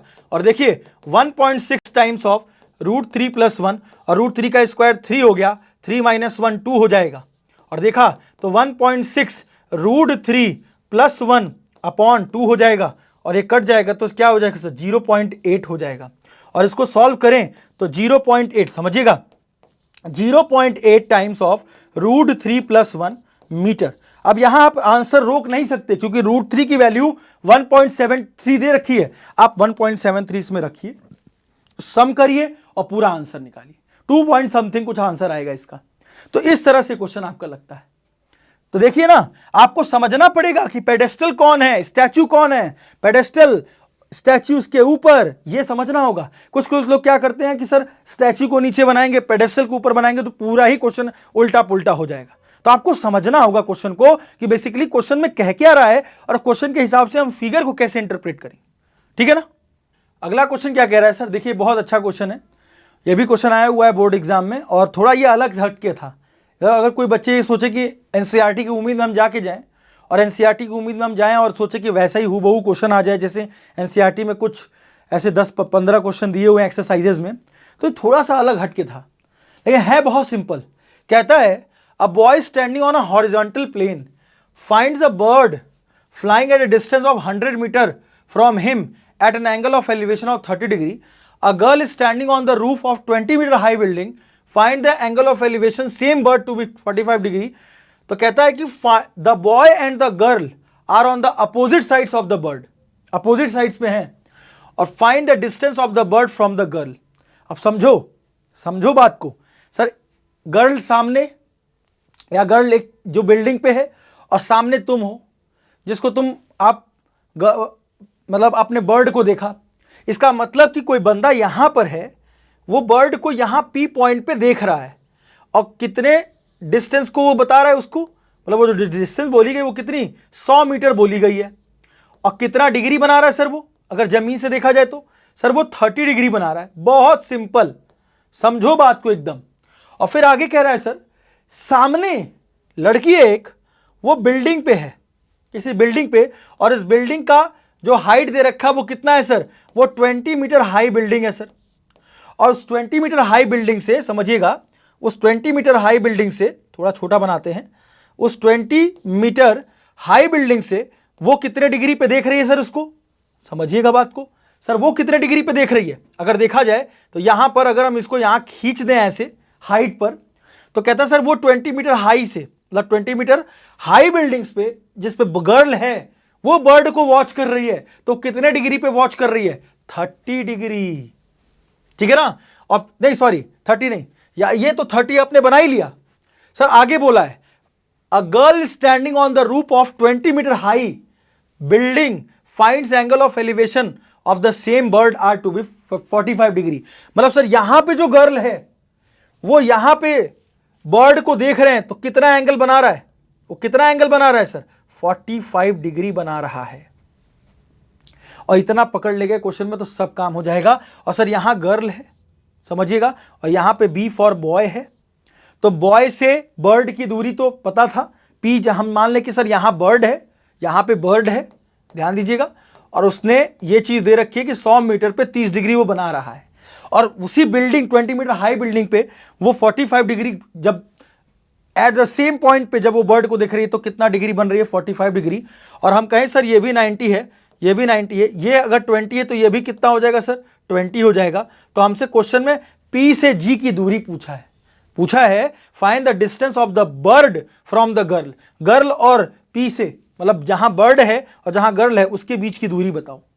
तो अगर हम लेट पी जी को, ध्यान दीजिएगा, अगर हम पी जी को x मान लें, इतनी वाली डिस्टेंस को क्या मान लें सर, x मान लें, और हम किसी तरह अगर हम इसको m नाम दे देते हैं, इसको n दे देते हैं, इसको o दे दें, सर किसी तरह pm निकल जाए तो x बड़ी आसानी से निकल जाने वाला है। लेकिन पहले pm तो निकले, और pm के लिए हमें pn निकालना पड़ेगा। और pn के लिए सबसे पहली बात, क्वेश्चन में कुछ नहीं है, अगर हमने कहा कि सर लेट जो हम pg जो डिस्टेंस मान रहे हैं उसको हमने x मान लिया, और हमने ये देखा कि सर जो GO है, GO वो किसके बराबर हो जाएगा, mn, क्योंकि height same 20 meter high building है तो 20 मीटर 20, अगर ये 20 है तो ये भी 20 होगा। अरे बात समझ में आ रही है। और मैं कहता हूं सर मुझे pm किसी तरह निकालना है, तो pm निकालने के लिए सबसे पहली बात अगर देखें सर 30 डिग्री है, अगर हम इन ट्राइंगल बीपीएन ले लें, और बीपीएन में हम ये कहें कि सर साइन का 30 डिग्री लो, टैन ना लो, क्यों सर, सर हाइपोटेन्यूज तो दे रखा है 30 में, और 30 डिग्री सामने वाला पूरा पीएन क्या है, परपेंडिकुलर, इसका मतलब perpendicular upon hypotenuse sine theta होता है। तो अगर देखें तो पी एन अपॉन हाइपोटेन्यूज बोले तो 100, और साइन 30 कितना होता है सर, 1/2, और साइन 30 अगर 1/2 होगा तो पी एन अपॉन 100 हो जाएगा, और 2 1 2 50 ये हो गया, और 50 क्रॉस मल्टीप्लाई होकर इधर आ जाएगा, तो पी एन कितना आ गया सर, टोटल पी एन हमारा सर 50 आ गया सर, 50 मीटर। अरे सर आपने तो पूरा काम ही हल कर दिया। सर अगर पूरा पी एन 50 है तो क्या पी एम निकल सकता है, निकल सकता है, क्यों, क्योंकि एम एन कितना है 20। तो अगर मैं केवल पी एम निकालूं, अगर यहां से हम केवल पी एम निकालें तो पी एम कैसे निकालेंगे सर, अगर पी एम निकालेंगे तो टोटल 50 को माइनस कर देंगे टोटल, क्योंकि पूरा पी एन कितना आया है, अगर देखें ऐसे तो ऐसे लिख सकते हैं हम अगर ऐसे लिखे सर टोटल, कि अगर हम टोटल पीएन में से, ध्यान दीजिएगा मैं पीएन निकाल रहा हूं, टोटल पीएन में से क्या घटा दूं, टोटल पीएन में से एमएन घटा दूं, तो पीएन तो मैंने 50 लाया है, एमएन हमारा 20 है, तो अगर पीएम निकाला जाए तो पीएम हमारा कितना हो जाएगा सर, 30 मीटर हो जाएगा। अच्छा, तो पीएम 30 मीटर निकलने से क्या पता चल जाएगा सर, पीएम 30 मीटर निकलने से ये पता चल जाएगा कि अब हम टिन ट्राइंगल पीएमजी ले सकते हैं। देखो ना, ये राइट एंगल ट्राइंगल बन रहा है पीएमजी, तो अगर हम एक ट्राइंगल ले लें in triangle PMG, in triangle, ध्यान दीजिएगा, इन ट्राइंगल पीएमजी अगर ले लें तो वहां पर देखिए ना, वहां पर भी क्या है सर, अगर पी एम मुझे पता चल चुका है, हाइपोटेन्यूज मुझे निकालना है, फिर यहाँ साइन लगा सकते हैं? हाँ सर लगा सकते हैं, क्योंकि साइन में हम परपेंडिकुलर और हाइपोटेन्यूज का रेशियो लेते हैं। तो साइन 45 डिग्री लेंगे, और साइन 45 डिग्री लेने के बाद ध्यान दीजिएगा सर, पी एम आपका परपेंडिकुलर, क्योंकि थीटा के सामने वाला परपेंडिकुलर, और सर ये क्या हो गया? हाइपोटेन्यूज। तो परपेंडिकुलर अपॉन हाइपोटेन्यूज का मतलब अगर पी एम अपॉन एक्स ले ले, जो हमने हाइपोटेन्यूज माना था पी से जी की दूरी, इसका मतलब पी एम हमारा 30 है अपॉन एक्स है। सर ये कितना हो जाएगा सर? साइन 45 1/√2 होता है सर। और अगर मैं x निकालूं, जो कि मुझे pg से दूरी, हमने pg को x माना था, तो क्या हो जाएगा sir? x is equal to हो जाएगा सर 30√2। और 30√2 होने का मतलब 30 इंटू 1 पॉइंट क्या दिया है सर? √2 की वैल्यू 1.414 आ जाएगी, और इसको मल्टीप्लाई कर दो, तो इसका मतलब कि 1.414 को करोगे तो 42.4 समथिंग ऐसा मीटर करके आपका आएगा, और वही आपका आंसर हो जाएगा। इतनी बात सबको समझ में आ रही है? इतनी बात सबको समझ में आ रही है? मतलब इस तरह से क्वेश्चन भी पूछा जा सकता है। बार बार आपके जहन में ये नहीं चलना चाहिए कोई भी क्वेश्चन आएगा तो टैन वाला लगेगा हर बार। साइन से भी पूछा सकता है, और क्वेश्चन को आप ऐसे समझना है कि सोचो कि एक तरफ बॉय था, एक तरफ गर्ल जो कि 20 मीटर हाई बिल्डिंग पे थी, वो उसको वॉच कर रही है 45 डिग्री को, और ये इसको वॉच कर रहा है 30 डिग्री। उसकी दूरी 100 मीटर दे रखी है, तो हमसे पूछ रहा है कि सर जी से पी की दूरी बताओ। इस तरह से क्वेश्चन आपके एग्जाम में आते हैं, समझिएगा इस बात को। सबको समझ में आया हुआ क्वेश्चन? क्लियर है? अपने अगले क्वेश्चन की तरफ अगर हम बढ़ें, अगला क्वेश्चन क्या कह रहा है sir? From the point on the ground the angle of elevation of the top of tower is observe to be 60 degree and from 40 metre vertically above the first position of observation the angle of elevation of the top of the tower is 30 degree. Find the height of the tower and its original distance. अब देखो ना, from the point on the ground the angle of elevation of the top of the tower is observed to be 60 degree from a 40 meter vertically above the point of observation the angle of elevation of the top of tower is 30 degree। अब थोड़ा देखो question में इतना confuse इधर उधर कर दे रहा है कि हमारा काम थोड़ा सा हम सोच नहीं पाते चीजों को। हमें ये देखो एक चीज दे रखा है कि 40 मीटर जो दिया हुआ है वो क्या है। तो जो 40 मीटर दिया है, याद रखिएगा, जैसे ये टावर है सामने, तो ये 40 मीटर बिल्डिंग जो भी आपके सामने जो हाइट दे रखी है वो दे रखी है, समझिएगा बात को। और कहता है कि टोटल कि सर हमें चाहिए h, पूरा हाइट ऑफ टावर h चाहिए, और इसके बीच की दूरी हमें चाहिए x। ध्यान देना बात को, ये क्वेश्चन में पूछ रहा है। अभी तक देखो क्या हो रहा था, अभी तक दो क्वेश्चन इसी बेसिस पे लगाया, लेकिन उस समय ये हाइट ऑफ टावर दे रखी थी, बिल्डिंग की हाइट पूछ रही थी, तो इस तरीके से क्वेश्चन पूछा जाता है। यहां पे क्या है? From the point on the ground the angle of elevation of the top of tower is observe to be 60 degree. तो from top of tower is observe to be 60 degree का मतलब, और from a point 40 metre vertically above, एक point है इससे 40 metre ऊपर अगर चलें, ठीक है, तो point of observation the angle of elevation from the top of tower is 30 degree. तो समझिएगा बात को क्या कह रहा है क्वेश्चन में कि सर 40 मीटर की हाइट पर, समझिएगा 40 मीटर की हाइट पर from the point on the ground, समझना, from the point on the ground से जो 40 मीटर इंक्लाइन जो आपका कोई एक है, आप बिल्डिंग भी मान सकते हो उसको या कुछ भी कह सकते हो, उसके पॉइंट ऑन द ग्राउंड से angle of elevation top of tower पर कितना डिग्री हम देख रहे हैं? 60 डिग्री। कितना डिग्री देख रहे हैं? 60 डिग्री। समझिएगा बात को। और फिर कहता है from point 40 meter above, vertically above, 40 meter यहां से ऊपर चलो अब, और कहता है कि above the first position of the observation, जहां फर्स्ट से हमने 60 डिग्री लिया था, the angle of elevation of the top of tower is 30 degree. मतलब सर यहां से कह रहा है सर कि ये जो है ना, ये यहां से 30 डिग्री बना रहा है, और कहता है कि बताइए कि हाइट ऑफ टावर कितना होगा। ये 40 मीटर यहां पे है, तो ये भी कितना हो जाएगा सर? ये भी 40 हो जाएगा, और 40 होने के बाद ये कितना हो जाएगा सर? ये टोटल अगर देखें तो सर ये टोटल अगर हम इसको घटाएं तो टोटल तो h है, तो h माइनस कितना हो जाएगा? 40 हो जाएगा। बात समझिएगा, h माइनस 40 हो जाएगा। टोटल h में से कितना घटा दिया? 40, तो बचा कितना? h माइनस 40, और हमें h चाहिए। हमें पूरा एच चाहिए। समझ रहे हो ना? एक जमीन से point top of tower 60 degree पे देख रहा था, फिर 40 मीटर ऊपर चले, अब 40 मीटर ऊपर के पॉइंट से वो कितना डिग्री टॉप ऑफ टावर से देख रहा है? 30 डिग्री देख रहा है। तो बताइए कि टावर की हाइट कितनी होगी? यही है क्वेश्चन। तो अगर मैं इसका नामकरण करूं, ये हो जाएगा ए, ये हो जाएगा बी, ये हो जाएगा सी, ये हो जाएगा हमारा डी, ये हो गया ई, ये 90 डिग्री, ये 90 डिग्री। अब आप देखो, सबसे पहली बात अगर इसको देखें तो समझिएगा, सबसे पहली चीज हमने x मान लिया, h मान लिया, इसको लिख लेते हैं कि let A B is equal to, हमने मान लिया x और पूरा जो बीई को हमने मान लिया h मान लिया। तो ऑब्वियस सी बात है, क्या हमें ईडी मिल जाएगा? क्या हमें ईडी मिल जाएगा? क्यों ईडी मिल जाएगा? क्योंकि हमें क्या था, हमें यह पता है कि सर AC जो है वो किसके बराबर है? BD के, और वो दोनों किसके बराबर है? 40 मीटर के बराबर है। तो अगर मैं कहूं कि सर मुझे ED चाहिए, तो ED क्या हो जाएगा सर? पूरा H में से 40 माइनस कर देना पड़ेगा। ध्यान दीजिएगा। तो अब सर मुझे H और X चाहिए, तो H और X के लिए दो ट्राइंगल फिर से चाहिए होगा। दो ट्राइंगल अगर लेंगे तो EAB ले लें, मान लो इन ट्राइंगल कौन सा ले लें? एक EAB ले लें। और EAB में देखें तो सर यहां भी पूरी पूरी हाइट H है और यहां पूरा पूरा क्या है सर? वैल्यू X है। तो अगर देखूं तो सर यहां tan 60 डिग्री लगा लूंगा, और tan 60 डिग्री क्या हो जाएगा? परपेंडिकुलर बोले तो H पूरा, और बेस बोले तो X। क्यों? क्योंकि हम E, A और B सब ले रहे हैं, और tan 60 कितना होता है? √3, तो H अपॉन X हो जाएगा। और आप देखो H किसके टर्म में आ गया? X के टर्म में आ गया, √3x हो गया सर। अब अगर √3x हो गया तो ध्यान दो, सबसे पहली बात कि अगर हम देखें तो H आपका कितना आ गया? H आपका आ गया √3x। अब H अगर √3x आ गया तो मुझे H चाहिए, तो एक ट्रायंगल और दिख रहा है। एक ट्रायंगल कौन सा दिख रहा है सर? एक ट्रायंगल दिख रहा है ECD।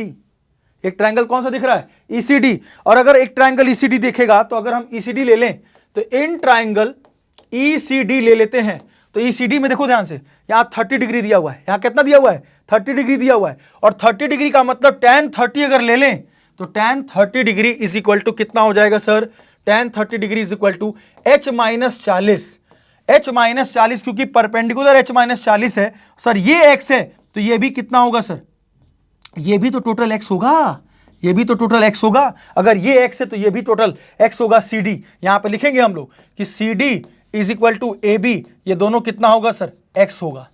CD is equal to AB कितना होगा? X होगा। और X होने के बाद ध्यान दीजिएगा, यहां पर हम सीधा X लिख देंगे। क्यों? क्योंकि परपेंडिकुलर हमारा कितना है? H minus 40। परपेंडिकुलर कितना है? H माइनस 40, और बेस कितना है? X। तो परपेंडिकुलर अपॉन बेस हो जाएगा, तो H माइनस 40 अपॉन X हो जाएगा। और X होने के बाद X हमारा कितना है? यहां पे देखिए H कितना है? √3x। तो अगर H की जगह √3x रख दें, tan 30 degree is equal to H की जगह क्या रख दें सर? √3x रख दें, माइनस 40 रख दें, अपॉन में X रख सकते हैं। और tan 30 कितना होता है सर? 1 अपॉन √3 होता है सर। और 1 अपॉन √3 का मतलब √3x माइनस 40 अपॉन X हो जाएगा सर, अपॉन X हो जाएगा सर। और X होते ही एक काम करते हैं, हमें चाहिए क्या? हमें H चाहिए। तो हम X निकाले क्यों? हम X क्यों निकालें? हम ऐसा कह सकते हैं सर कि अगर यहां से H √3x के बराबर है, तो X किसके बराबर है सर? बताइए। H अपॉन √3 के बराबर है। बहुत ध्यान समझिएगा। तो क्यों ना हम X की जगह पे tan 30 तो हमारा 1 अपॉन √3 होता है सर, H माइनस 40, X की जगह क्या हम H अपॉन कितना रख सकते हैं सर? H अपॉन √3 रख सकते हैं सर, H अपॉन √3 रख सकते हैं। और √3 का मल्टीप्लाई इससे हो जाएगा डायरेक्ट, तो 1 अपॉन √3 इज इक्वल टू √3 का मल्टीप्लाई अगर होगा तो H माइनस 40 अपॉन कितना हो जाएगा सर? H हो जाएगा। और क्रॉस मल्टीप्लाई कर दें तो सर इधर H आएगा, और इधर √3 से मल्टीप्लाई किया तो √3 तो कितना हो जाएगा सर? 3 हो जाएगा इसका मल्टीप्लाई। और यहां क्या बचा सर? H माइनस 40 बचा। और देखें तो अगर 3 का मल्टीप्लाई कर देते हैं अंदर तो क्या हो जाएगा sir? H is equal to यहां हो जाएगा 3H माइनस 3 4 कितना हो जाएगा? 120 हो जाएगा। और H माइनस का 3H इधर बुला लें तो माइनस का 120 हो गया। और ये कितना हो जाएगा सर?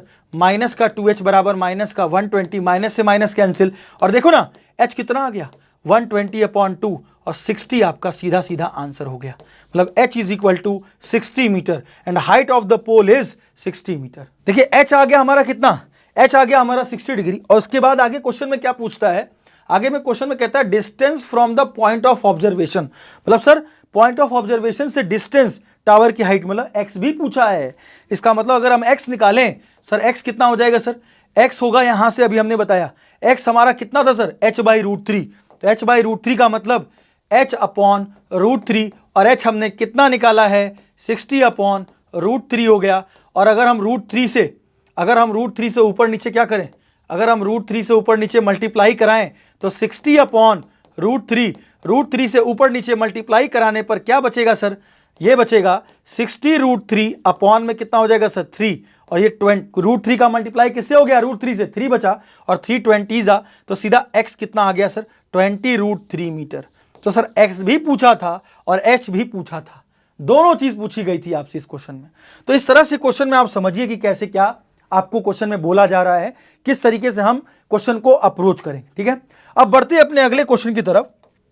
अगला क्वेश्चन क्या कहता है सर, अगला क्वेश्चन कहता है सर कि sir the angle of elevation and depression from the top and the bottom of the lighthouse, ठीक है, from the top of 60 meter high building.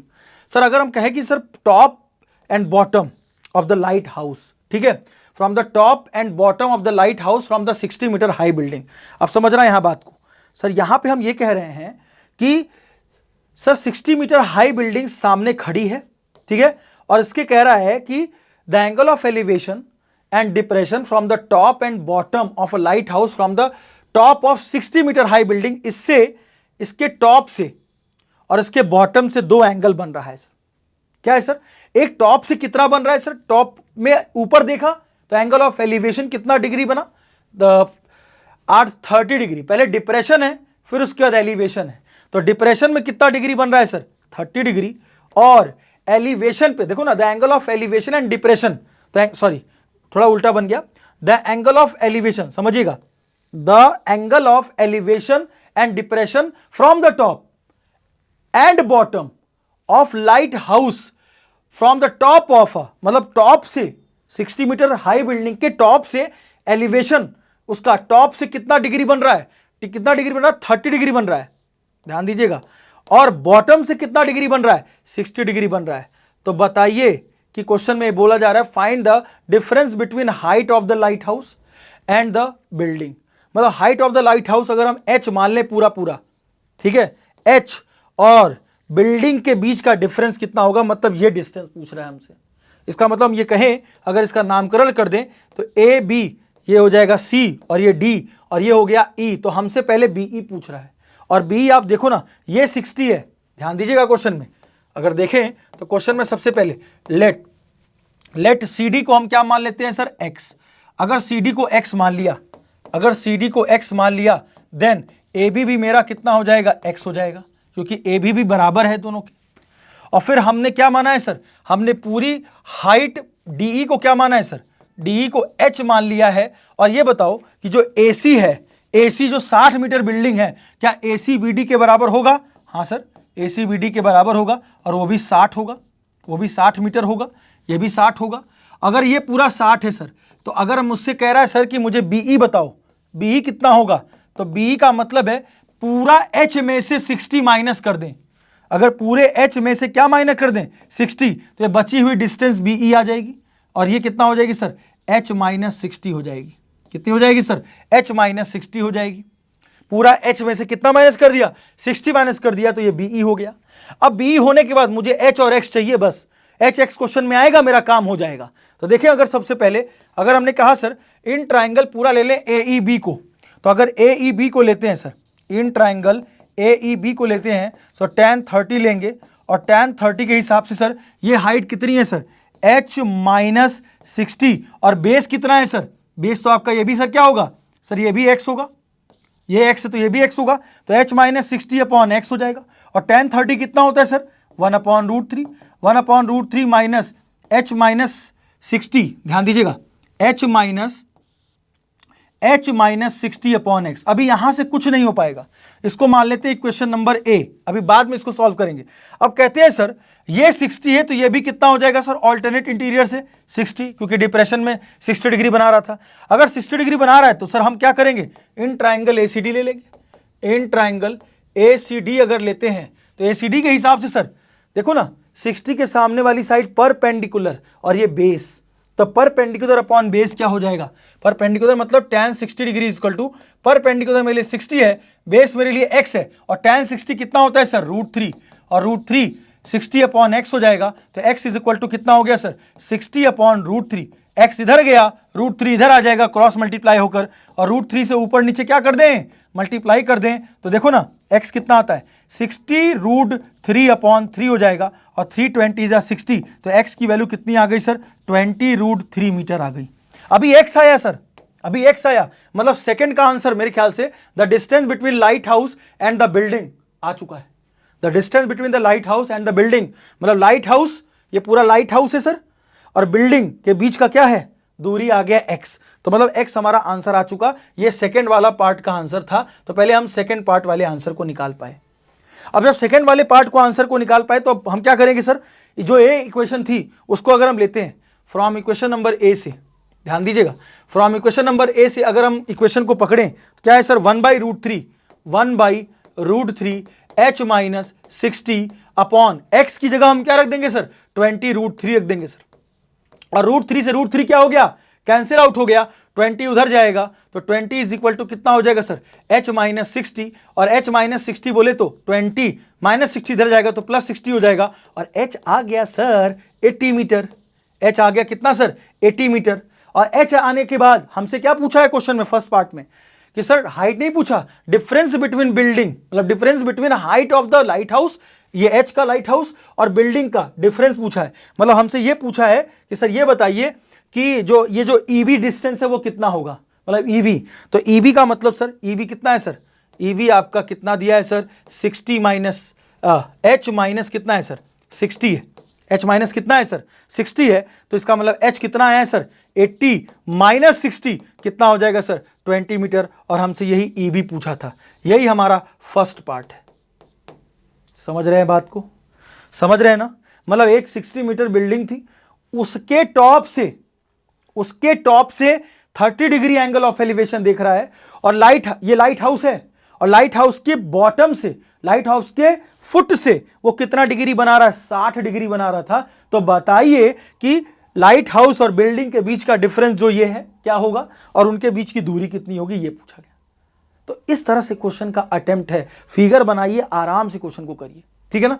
अब आगे बढ़ता हूं, 14 नंबर क्वेश्चन क्या कहता है, a vertical tower stands on a horizontal plane surmounted by a flagstaff. Sir एक वर्टिकल टावर है, ठीक है, और वो surmounted by a flagstaff of, मतलब एक फ्लैग है, मतलब ऐसा कुछ फ्लैग पे ऐसे बनाया गया है यहां पर, और कहता है सर कि उसकी हाइट कितनी है, 5 मीटर, समझना बात को। और from a point on the ground the angle of elevation of a top and bottom of the flag staff. Top and bottom of the flag staff का मतलब एक टॉप है, एक बॉटम है और एक टॉप है, और इनको ज्वाइन करा दिया, समझ रहे हो। ये फ्लैग स्टाफ है, यहां झंडा लहरा रहा है जिसके ऊपर बनाया गया है, तो उसके टॉप और बॉटम से, एक टॉप से टोटल कितना बनाया जा रहा है, मतलब टॉप से 60 डिग्री बोल रहे हैं, और बॉटम से कितना डिग्री बोल रहे हैं, 30 डिग्री बोल रहे हैं, ये बोल रहे हैं। और कहता है क्वेश्चन में find the height of the tower, मतलब सर जिस टावर पे जो फ्लैग स्टाफ सरमाउंट था, ये एच हाइट चाहिए हमको। अगर इसको हम एक्स मान लें तो ये क्वेश्चन आप खुद कर सकते हो भाई, अगर देखा जाए तो ये क्वेश्चन आपसे खुद हो जाएगा, आप इसमें कमेंट करके आंसर देंगे। एक क्वेश्चन मैं ऐसा जरूर डालता हूं, और ये है आपका क्वेश्चन, आप सीधा एच और एक्स निकाल सकते हैं। कैसे निकालेंगे सर, ये वाली हाइट कितनी हो जाएगी सर, ये वाली हाइट हो जाएगी 5 + h, ये वाली हाइट कितनी हो जाएगी सर, पूरी 5 + h, और दो ट्रायंगल लेंगे हम, एक ट्रायंगल ADB ले लेंगे और एक ट्रायंगल ACB ले लेंगे, उससे h और x आ जाएगा, और h आने का मतलब है हाइट ऑफ टावर, और x क्या है, मतलब सर उस पॉइंट से है ना, distance of point from the tower, जहां जिस पॉइंट से जो फ्लैग स्टाफ का बॉटम था और फ्लैग स्टाफ का जो टॉप था, उससे जो जितना एंगल बन रहा था उसकी दूरी कितनी होगी, तो h और x हमको चाहिए। तो क्या आप कर सकते हैं, क्या आप कर सकते हैं, कमेंट में मुझे इसका आंसर चाहिए होगा, कमेंट में मुझे इसका आंसर चाहिए होगा। अब आगे बढ़ता हूं sir, final question and last question क्या है सर, एक दो पोल हैं, 2 पोल्स ऑफ इक्वल हाइट, मतलब दो हाइट, मतलब जो दो पोल हैं उनकी हाइट जो है आपस में वो इक्वल है। अब सर इक्वल है, और आगे कहते हैं कि sir opposite to each other, ये दोनों आपस में आमने सामने दोनों टावर, मतलब दोनों पोल रखे हैं। कहता है on either side of the road, मतलब किसी भी रोड के बीच से रोड जा रही है, दोनों रोड के मतलब रोड के दोनों किनारे किनारे रखे हुए हैं और दोनों का हाइट बराबर है, मतलब इसका भी h हाइट है, ध्यान दीजिएगा, और इसका भी h हाइट है। अब सर देखें क्या होता है सर, कहता है विच इज 80 मीटर वाइड, मतलब इनके बीच की जो दूरी है वो कितनी है सर, 80 मीटर है। कितनी है सर, 80 मीटर हाइट है। फ्रॉम अ पॉइंट, एक पॉइंट है, बिटवीन देम रोड, मतलब between on the road, road पर एक पॉइंट है, the angle of elevation of the top of the pole, the angle of elevation of the top of the pole, ठीक है, are 60 degree and 30 degree. मतलब sir यहां पे एक P point है, एक तरफ से वो कह रहा है कि दोनों तरफ से एक तरफ से एंगल 30 डिग्री बन रहा है और एक तरफ से एंगल कितना बन रहा है सर, 60 डिग्री बन रहा है। और इस पॉइंट को अगर मैं पी मान लूं तो ये पी पॉइंट है, और कहता है क्वेश्चन में कि find the height of the pole and the distance between the points from the pole. मतलब सर यहां पर अगर मैं इसको ए मान लूं, इसको बी मान लूं, इसको सी मान लूं, इसको डी मान लूं, तो मेरे से कह रहा है सर ये दूरी एपी बताओ, एक्स कितना होगा, और अगर एक्स पता है तो टोटल ये पी भी तो पता ही चल जाएगा कितना सर, ये 80 माइनस एक्स हो जाएगा। कैसे हो जाएगा सर, क्योंकि पूरा 80 है, ये पूरा एक्स माना तो 80 माइनस एक्स हो जाएगा बीपी, और ये एच हाइट हमको पता है। क्या एच और एक्स नहीं निकाल लोगे, यहां से भी निकल जाएगा। और कैसे निकलेगा समझिएगा बात को, कैसे निकलेगा। अगर मैं कहूं तो सबसे पहले हमने क्या किया, लेट एपी को मान लिया एक्स, एपी को मान लिया एक्स। अगर एपी को एक्स मान लेंगे तो ध्यान दीजिएगा, अगर हम एपी को एक्स मान लेते हैं, अगर हम एपी को क्या मान लेते हैं, एक्स मान लेते हैं, तो एपी को एक्स मानने का मतलब है कि टोटल मेरा पीबी कितना होगा सर, टोटल मेरा जो पीबी होगा वो टोटल कितना हो जाएगा, एबी में से, पूरे एबी में से पूरा एपी माइनस करना होगा। और एबी हमने कितना माना है, एबी हमने कितना माना है 80, तो सर 80 माइनस एक्स मीटर हो जाएगा सर। ये हमारा क्या हो जाएगा सर, ये पीबी हो जाएगा, ये पीबी हो जाएगा। अब हम कहते हैं सर कि सबसे पहली बात, और हमने क्या माना है, और हमने हाइट मानी है, इक्वल हाइट है दोनों पोल की, तो पोल की हाइट एडी और उधर से क्या है सर बीसी, वो दोनों हाइट क्या है सर, एच है, वो दोनों हाइट क्या है सर, एच है। अब हमसे कह रहा है एच और एक्स निकालो, तो दो ट्राइंगल दिख रहे हैं सर मुझे, इन ट्राइंगल दिख रहा है सर, एक तो दिख रहा है एपीडी, ठीक है, एपीडी के हिसाब से अगर देखें तो परपेंडिकुलर कितना है सर, 30 डिग्री के सामने वाली हाइट एच है, और ये कितना है सर एक्स। तो अगर हम tan 30 डिग्री लगाएं तो tan 30 is equal to H upon X हो जाएगा। और देखा जाए तो tan 30 कितना होता है सर, 1/√3, और ये h अपॉन एक्स हो गया। तो देखा जाए तो h किसके बराबर आ गया सर, x/√3। अभी हमने ये ऐसा निकाल लिया रिलेशन, अभी हमने ये रिलेशन निकाल लिया। अब उसके बाद क्या कहता है सर, अब उसके बाद दूसरा ट्राइंगल ले लें पीसीबी, उसके बाद ले लें क्या सर, इन ट्राइंगल पीसीबी अगर ले लें तो देखो ट्राइंगल में अगर पीसीबी लेते हैं तो tan 60 लेंगे, और tan 60 के बाद h अपॉन कितना 80 माइनस एक्स हो जाएगा। क्यों, 60 डिग्री के सामने वाली परपेंडिकुलर हाइट कितनी है सर, ये 90 डिग्री बनाएगा, तो tan 60 degree is equal to कितना हो जाएगा सर, h अपॉन कितना 80 माइनस एक्स हो जाएगा। और tan 60 कितना होता है सर, √3। h कितना आया है सर, h किसके टर्म में है, x अपॉन √3 के टर्म में है सर। तो अगर हम h की जगह पे x अपॉन √3 रख दें और नीचे क्या कर दें सर, 80 माइनस एक्स कर दें, तो सर इसका देखें तो देखो सबसे पहली चीज़ यहाँ नीचे 1 है तो √3 का मल्टीप्लाई इससे होगा, इसका मतलब ये क्या हो जाएगा sir, x upon 80 minus x into में √3 आ जाएगा मल्टीप्लाई होकर, इसका मल्टीप्लाई इससे होगा, और √3 का √3 से मल्टीप्लाई हुआ तो 3 हो गया, ध्यान दो, और 80 माइनस एक्स भी इधर चला गया, और इज इक्वल टू कितना बच गया x, ध्यान दीजिएगा। और देखा जाए तो ये हो गया सर 8 3 20, 240 माइनस का 3x is equal to x, और 240 इधर जाएगा तो x प्लस कितना हो जाएगा 3x, और ये हो गया सर 4x, तो 240 के बराबर हुआ, और x इज इक्वल टू कितना हो गया सर 240 अपॉन 4, 4 6 24, इसका मतलब x की वैल्यू 60 मीटर आ चुकी है sir.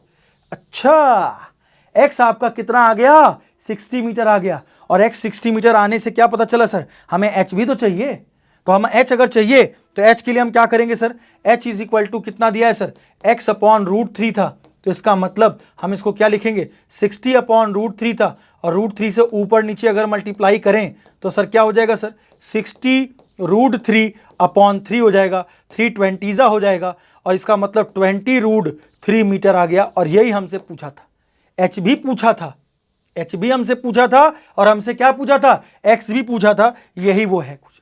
Find height of the pole, h आपका 20 √3 आ गया, और x आपका कितना आ गया सर, x आपका आ गया 60 मीटर। x आपका कितना आ गया, 60 मीटर आ गया। यही हमसे पूछा गया था, समझ रहे हैं। और इसी को हम यहां पर खत्म करते हैं। और आप सोचो ना कि इस तरह के क्वेश्चन हमने पूरे लगाए, तो आपको बस सोचो कि किस किस जगह पे मैंने वो बातें करी, कौन सी, देखो मैं कोई भी वैल्यू इधर उधर नहीं मिस हुआ मेरे से।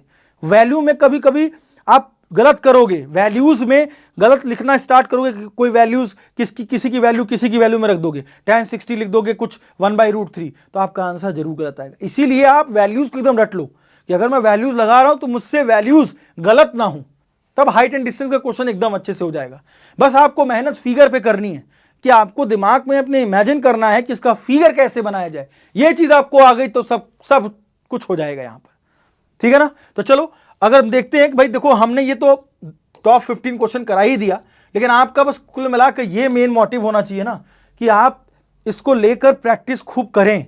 जो 15 क्वेश्चन कराया वो मैंने कराया, उसके बाद आप इसको बंद करें, वीडियो को पहले एक बार देख लें कि क्या क्या क्वेश्चन है, उसके बाद अपने आप से लगाएं, अपने आप से लगाएं, देखिए क्या मैं कर पा रहा हूं, नहीं कर पा रहा हूं तो फिर आप वीडियो को देखिए कि किस जगह मैं कंफ्यूज हो रहा हूं। 2 से 3 बार करके आप इसकी प्रैक्टिस करें, देखिए आपसे पूरा क्वेश्चन लगेगा। लेकिन आपको करना पड़ेगा, प्रैक्टिस करनी पड़ेगी, ठीक है। अब बोर्ड एग्जाम पास आ चुका है, आपके डेट शीट भी अब आ चुके हैं, तो इसलिए थोड़ा सा आप अब लग जाओ कि हमें मेहनत करनी है। मात्र 1.5 महीने की मेहनत आपका अच्छा स्कोर कर सकता है आपकी बोर्ड एग्जाम के लिए, और आपके गार्जियन भी आप पे प्राउड करेंगे। और गार्जियन को प्राउड तभी करा सकते हो जब आप नंबर लाओगे अच्छे से, क्योंकि हर गार्जियन का, हर अगल बगल वाले का यही होता है कि इनका बच्चा पढ़ रहा है, इनका बच्चा ये कर रहा है, अरे यार ये तो कर रहा है, पता नहीं कितना नंबर पाएगा। तो उसका प्रेशर अपने ऊपर मत लो, लेकिन ये सोचो कि हम अपने दिल से अच्छा काम करें। अच्छा काम हमारा ये, हम मेहनत करें अच्छे से, ठीक है ना। तो भैया अपने सपनों को दे उड़ान। आरके क्लासेस के साथ राधे राधे प्यारे बच्चों, खुश रहिए, आबाद रहिए।